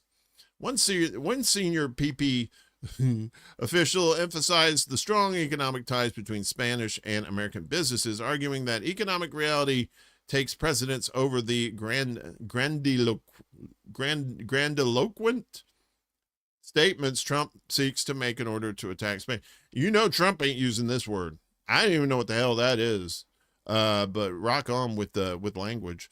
Officials in the PP governed region of Aragon, I can't say that without laughing, where major U.S. technology companies, including Amazon and Microsoft, have invested billions of dollars in data centers, said commercial activity remained unchanged. Meanwhile, Vox leader Santiago Abascal, a political ally of Trump, described the tensions with Washington as absolutely dramatic and accused Sanchez of destroying Spain's credibility on the world stage. To which Sanchez replied, I was only pretending I was Trump. So Sanchez put on this big fat suit and sprayed his face orange. Yeah. So, all bullshit with Spain, all bluster. And that's the thing. People who still take Trump serious these days, seriously, what is wrong with you? Get out of the cult. Get out of the cult, please. Join us in the real world where it's scary and real shit is happening. So Macron in France, I believe, is due to step down. He's been caretaker basically for France since everybody hates him there. And talk about out of the frying pan into the fire. Well, Le Pen, a front runner for French president, say the polls. That's her right there. Veteran French politician Marine Le Pen is the early favorite to win France's presidential election next year after an appeals court ruled her eligible to run. Opinion polls suggest Le Pen, the longtime figurehead of the right-wing National Rally, RN, reached the presidential runoff in 2017 and 2022 and was widely seen as a leading contender to succeed President Emmanuel Macron. Her 2027 bid was thrown into doubt last year after she was convicted of using EU funds intended for parliamentary aids to pay party staff in France. She was sentenced to 4 years in prison, fined, and barred from holding public office for 5 years. Electing criminals to be the leader of your country. Wouldn't know anything about that. Wait, what happened? On Tuesday, an appeals court upheld the conviction but reduced the ban, clearing the way for her to run in 2027. Le Pen, of course, denies any wrongdoing. I am innocent, she told TF1 after the ruling confirmed that she would seek the presidency and naming her top lieutenant, Jordan Bardella, as her preferred prime minister. Two polls released on Wednesday by IFOP for LCI and Le Figaro, and Taluna Harris Interactive for M6 and RTL showed Le Pen leading the first round and winning potential runoffs. I'm assuming those are polling things. IFOP put her first round support at 36% with no rival above 19%.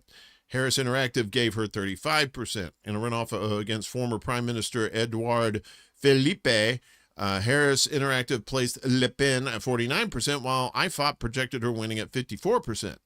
Against Gabriel Attal, another former prime minister and likely candidate for Macron's centrist Renaissance Party. That's an oxymoron, centrist and Renaissance, I would think. Centrist and revolution. That would probably be the oxymoron. That's just moronic.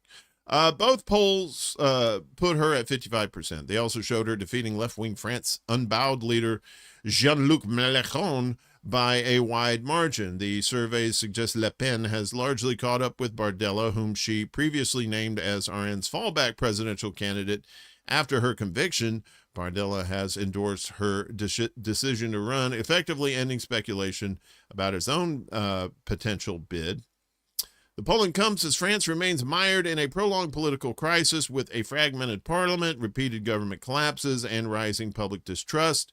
Macron has failed to secure a stable majority for years, leaving the country divided among three rival blocs while struggling with widening budget deficits and public debt above 117% of GDP.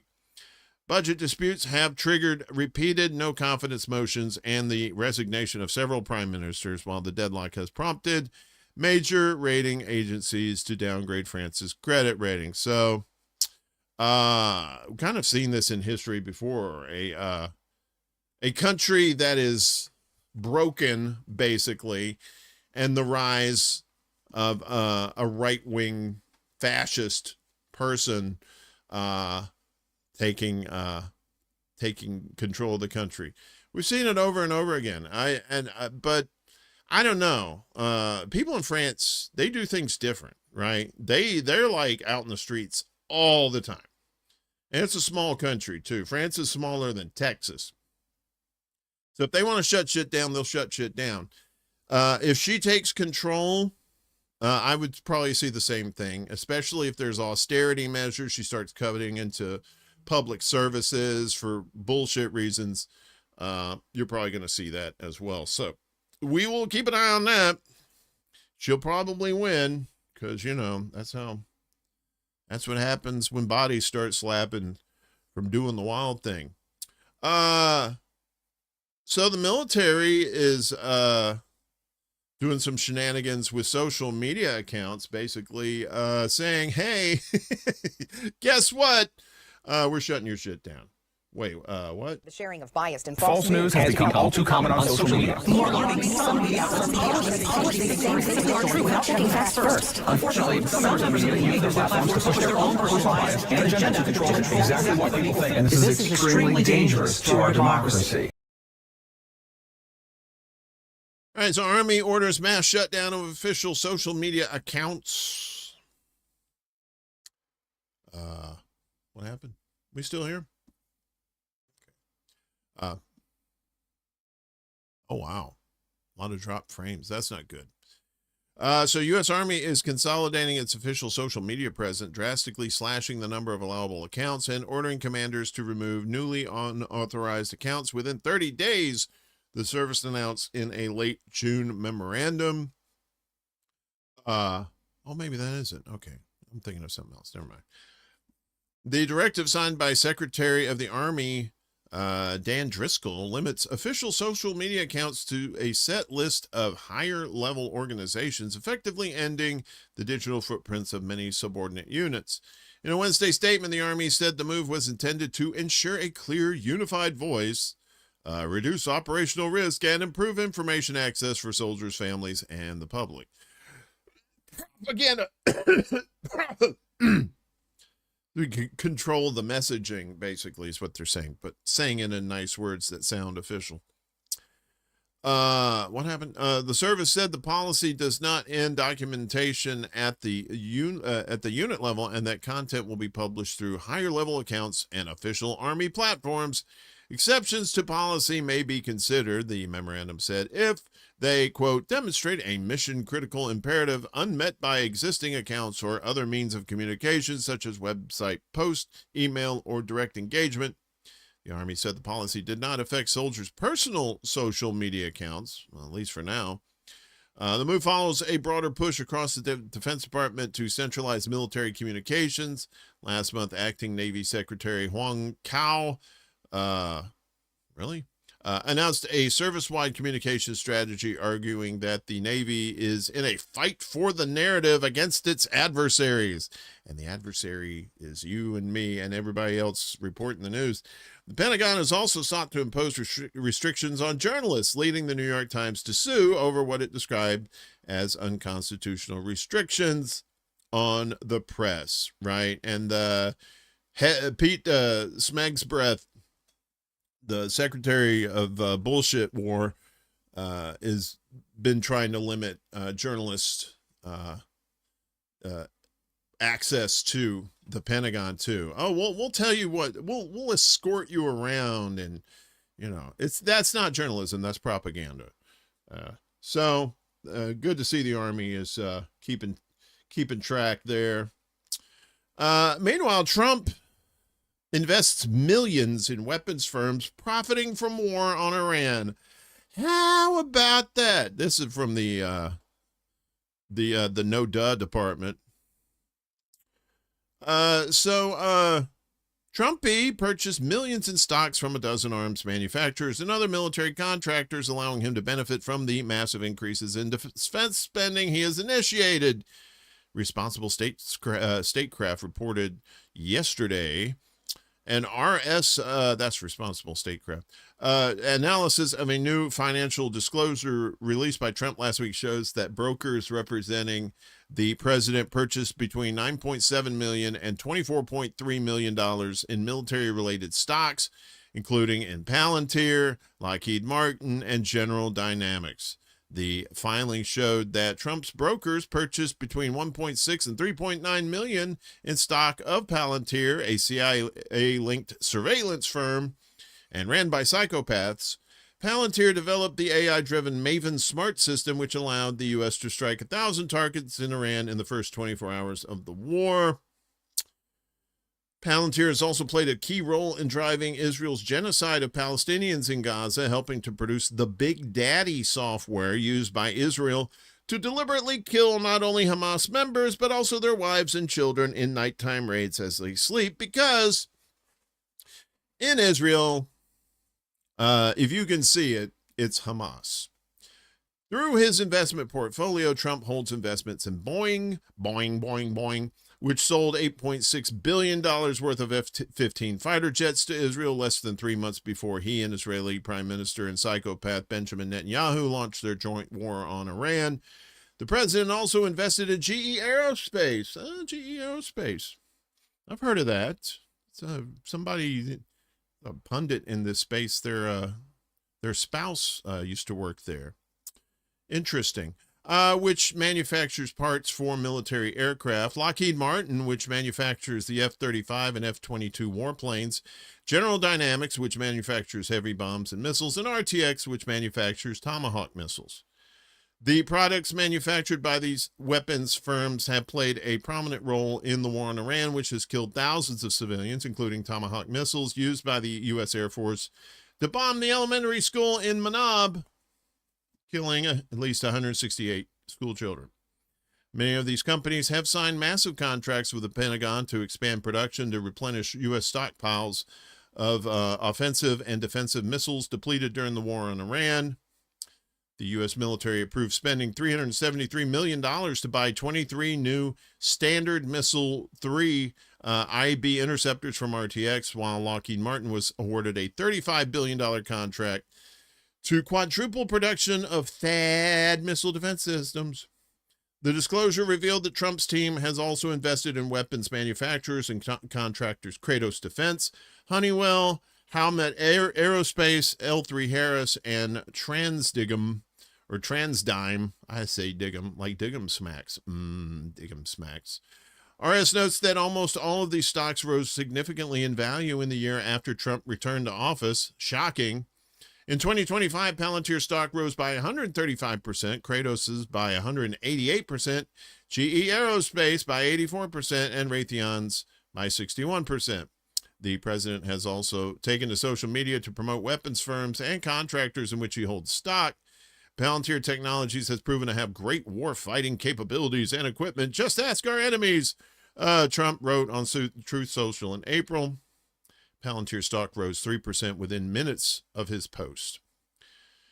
Financial filings also show that Trump earned over $2 billion in 2025, an unprecedented amount for a sitting U.S. president. Much of the income derives from investments in cryptocurrency firms World Liberty Financial and Binance. The U.S. president received hundreds of millions from issuing meme coins through both companies. The coins' value fell sharply after their release, causing most investors, including many of Trump's own supporters, to lose money. Womp womp. Tahoun bin Zayed Al Nahyan, not going to work here anymore, brother of both the UAE president and foreign minister, invested $500 million in World Liberty Financial and $2 billion in Binance.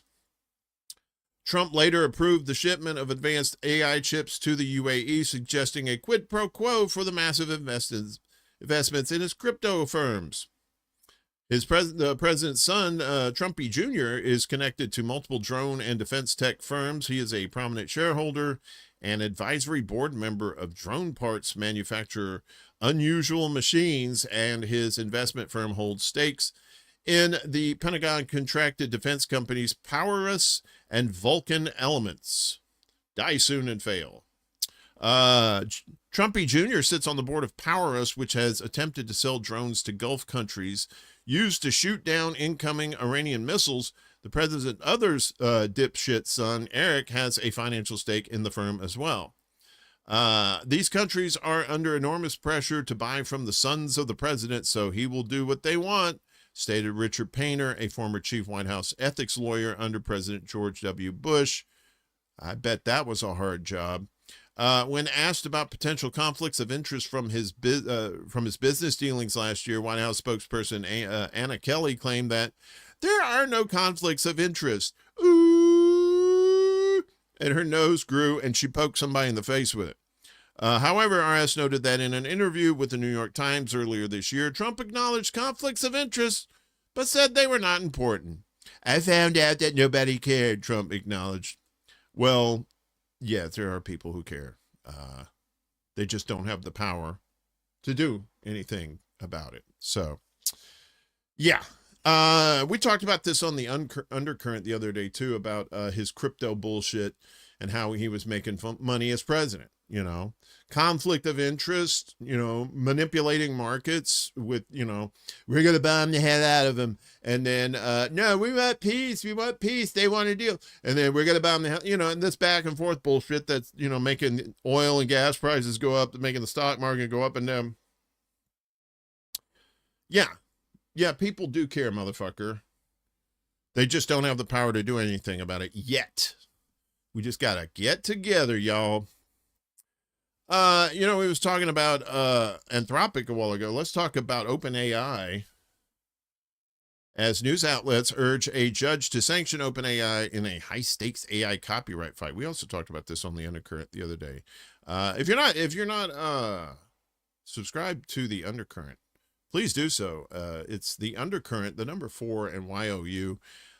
Me and Laine Petersen, we talk about news you can use, and you know, we have very insightful guests that come on, and we're almost to 100 subscribers. So if we just need one more for 100, and then we get that toaster.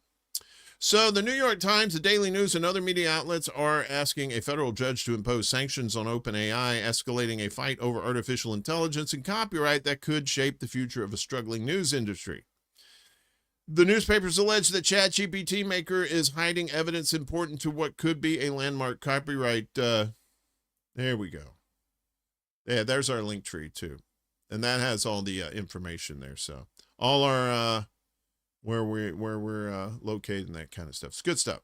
So the newspapers allege ChatGPT maker is hiding evidence important to what could be a landmark copyright infringement trial over how OpenAI and its business partner, Microsoft, built their AI technologies using millions of news articles. At issue is whether AI chatbots are unfairly, oh, thank you, Chuck. Yeah, that's the actual spot right there. Built their AI technologies using millions of news articles. At issue is whether AI chatbots are unfairly competing as an information source, siphoning off web traffic without doing the journalistic work involved in gathering the news. A filing yesterday in a Manhattan federal courthouse alleges OpenAI, quote, shows obstruction over releasing data sets and ChatGPT logs that could show how the AI system used copyrighted news content. The plaintiffs are asking the judge to penalize the company for discovery misconduct that could distort evidence, saying the recent deposition of an OpenAI employee contradicts the company's earlier claims. New York Daily News attorney Steve Lieberman said OpenAI has been making misrepresentations for 2 years about its ability to search for copyrighted content in its AI training data sets and logs. This motion asks the court to punish OpenAI for hiding and destroying evidence showing how ChatGPT was trained on stolen journalism, said Lieberman, who represents the Daily News and 7 of its sister papers. And full disclosure here, we do use news sources, but we credit them. Really don't make any money off of them, to be honest with you, sometimes. But we also have them in our ExtraBulla.substack.com, which usually about 30 minutes to an hour after the show, we post all the links to all the news items that we have here. So that way you can get the full story if we're not able to read the whole story to you, right? Because some of these articles are pretty long and in depth, and I wouldn't want you to miss out on some of the meat and potatoes of these stories. We're gonna do this, okay? So we talked about this last week, and now CPJ reviews removal of 4 Palestinian journalists killed by Israel from Gaza casualty database. The Committee to Protect Journalists is reconsidering the removal of at least 4 Palestinian journalists and media workers from its Gaza casualty database, following criticism that this may exclude Palestinians killed during Israel's genocide in Gaza, according to the Electronic Intifada from July 7th. According to exclusive information obtained by EI, that's the Electronic Intifada, current and former CPJ insiders say the organization is considering changing its definition of who qualifies as a journalist, noting that the review risks narrowing protections for Palestinian media workers.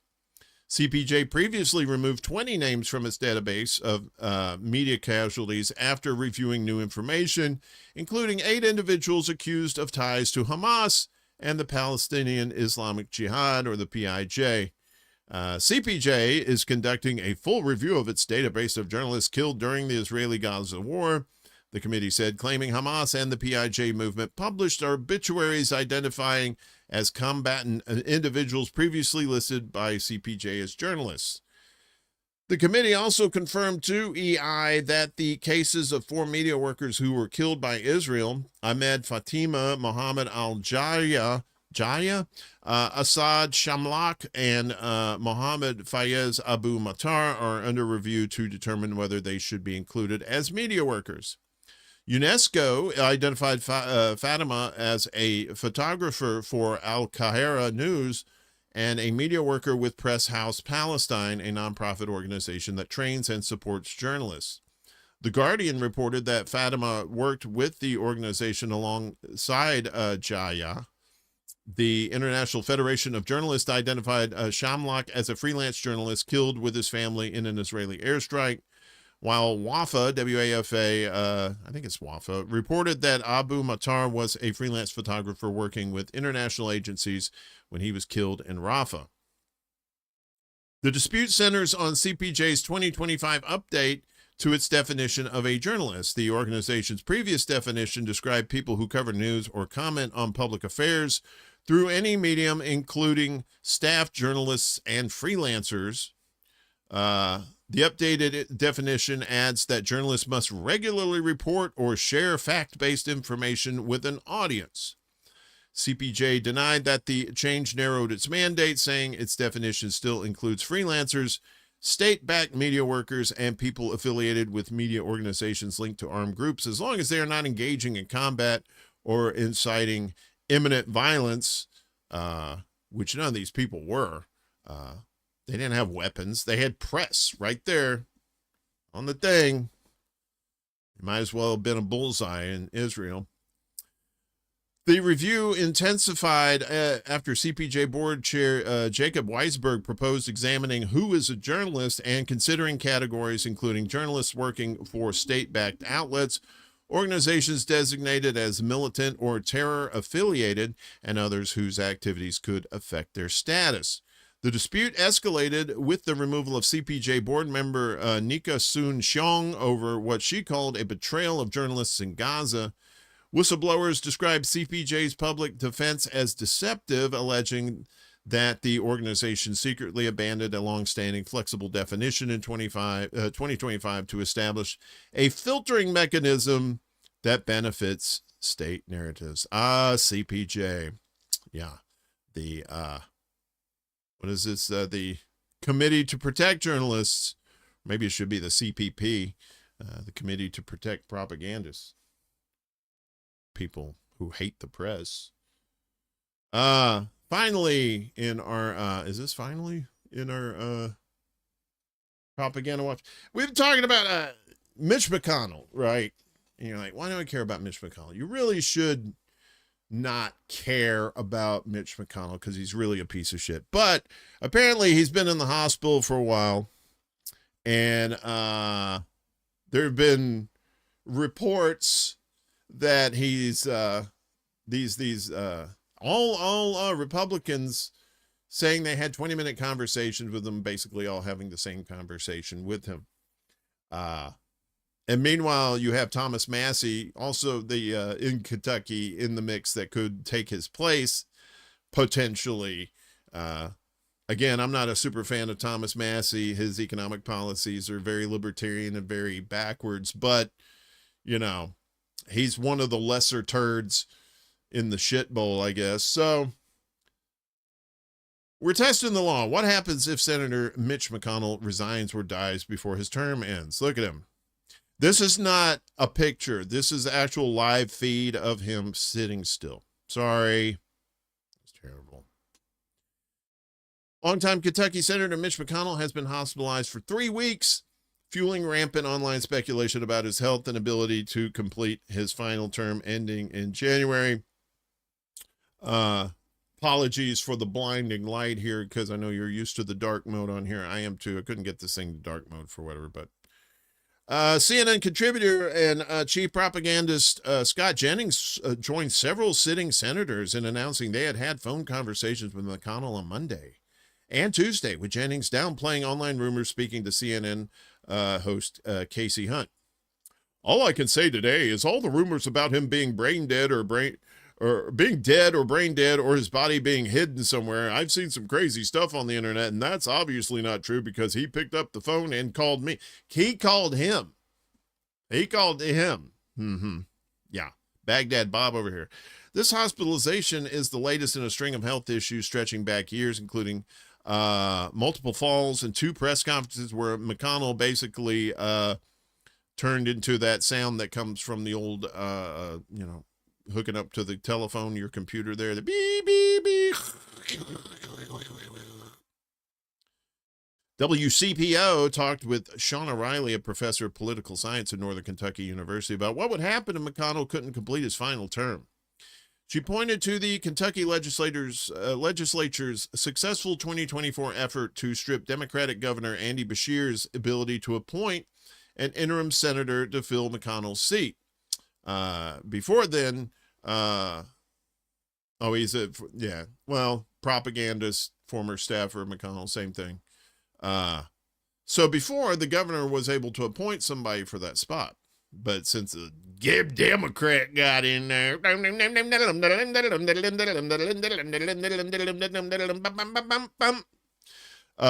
I have that?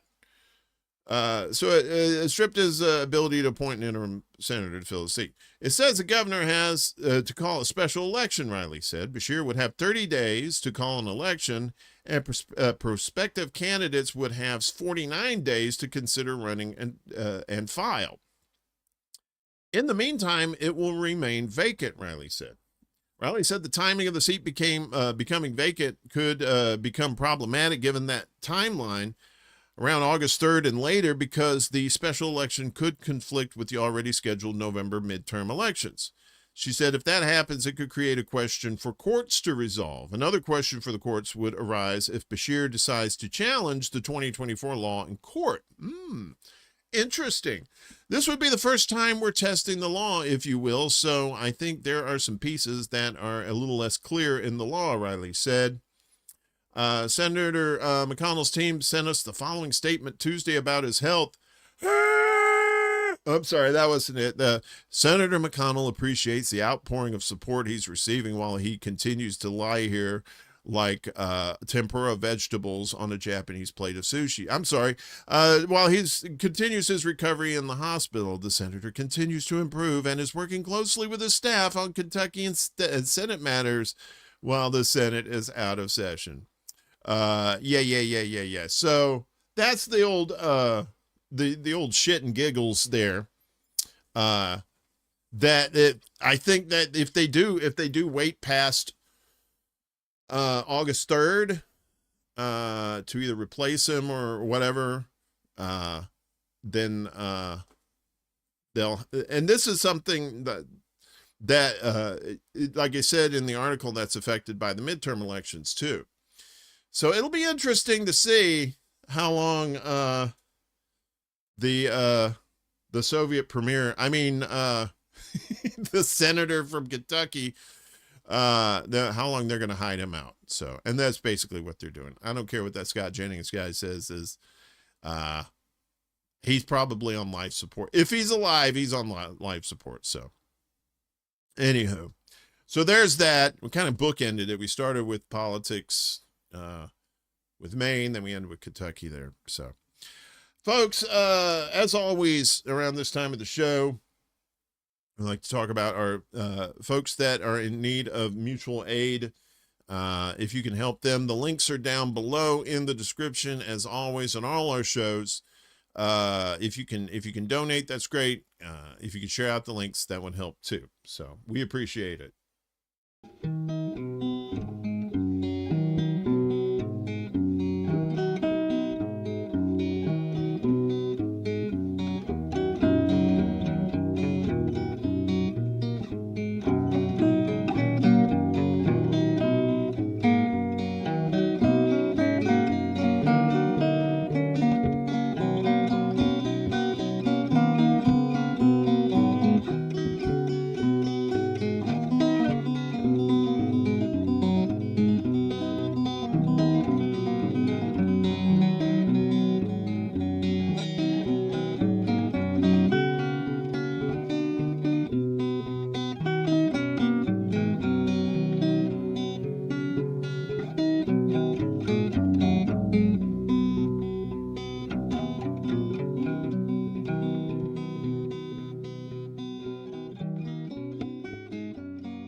So, if you know anybody that is in need of mutual aid, they've got some sort of fundraiser going or anything like that, if you could email me at extrabulla@gmail.com, we'll put them in the mix and get the word out. Also, if anybody who's involved or knows anything about the current mutual aid links that we have down below, those folks, if you know any updates or anything like that, if you can let us know, we appreciate that as well, because we want to get the right information. Obviously, Chanda is no longer with us, but apparently I think her GoFundMe is still going, so I'm not quite sure if her relatives or anybody's involved in that for using those funds for paying bills or funeral services or anything like that. I'm not sure. If you can let me know. If you do know, please let me know. Just shoot me an email, or if you know me on, if we're buddies on the tweeters, you can DM me and give me that information as well too. So, and we appreciate it. We appreciate it, because we're going to have to help ourselves in this world. Direct action, mutual aid. That's going to be the key to making this country better, right? Changing things, get out of this criminal element that we're in right now. Speaking of criminal, it would be a crime if you missed the secret show tomorrow night. You like that, King of Segway? Like that? No? So, yeah, we did it last Friday night, because last Saturday was July 4th, and spent some time with friends, had way too much Jose Cuervo. Or maybe not enough. I don't know. But no way in hell was going to have a show that night. So we did it Friday night, and it was fun. But we're back on Saturday night this week, 11 p.m. Eastern, 8 p.m. Pacific time, on YouTube, Rumble, and Facebook. If you want to hang out with us, we got sillies, we got science, we got all kinds of weird stuff. Just to hang out, take a couple of hours away from the crazy, shitty world that we live in. So if you want to come out for that, please do. We have a good time. It's a good community, and everybody seems to have a good time. I haven't gotten any threatening letters yet, so winning, as Charlie Sheen would say. And finally today, does a bear shit in the woods? Yes, but a bear also shits in a mall. If you're into that sort of thing, and you're like, why are you telling me this? Well, I got to tell you, bear enters mall in Alaska military base, poops on floor. So, we just play this. So there he is. There's this bear, And he went into a grocery store, so I guess you could say it's a bear market. Because we were talking about Wall Street earlier. Look at this woman. She's like, fuck out of here. Fuck out of here. So, anyway, let's get to the enough visuals.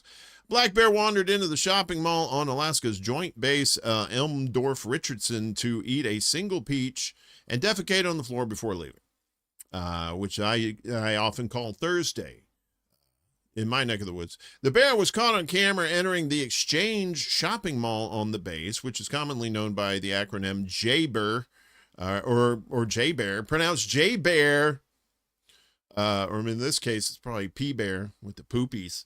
About 9 a.m. Sunday, the bear entered the commissary, ate a single peach, and pooped on the floor before vacating the building, officials said. Yeah, everybody's a critic these days, it seems like. A J-Bear spokesperson said conservation law enforcement escorted the bear away from the base and into the nearby woods. The spokesperson said no humans or bears were injured, just the floor with the poopies. They said bear encounters on the base have decreased substantially since wildlife-resistant dumpsters were installed in May. So let's just say he barely made it out of there. Yes, exactly, Chuck. It was clearly a political statement on the high prices of groceries. I shit on your prices, and I shit on your floor. That's it. That's all we got for this week. Again, we'll be on tomorrow night, 11 p.m. Eastern for The Secret Show. I'll be back again next Wednesday. See you next Wednesday. This is like a John Landis thing, I think. See you next Wednesday for the Undercurrent with me and Laine P. That will be at noon Eastern, 9 a.m. Pacific time on YouTube, Rumble, Facebook, and we also have a Substack too. So check us out. And then this show again will be back next Friday in the morning. It kind of fluctuates. It depends on what time I get done with a lot of the show the night before. So more often than not, it's going to be noon Eastern, 9 a.m. Pacific. Sometimes it's 11 a.m., but around that neck of the woods. But you'll always get an update as to when that is. So thanks everybody in the chat. Thanks everybody watching this live. Thanks everybody watching this in the future where we have flying cars. Take care of yourselves. Stay out of the cults. Use your critical thinking skills. And remember, kids, pundits are not journalists. They're just people with opinions trying to give you get your money from you. So be very skeptical. There's nothing wrong with being skeptical. See you next time. Peace. This is City Alpha 5. Woo!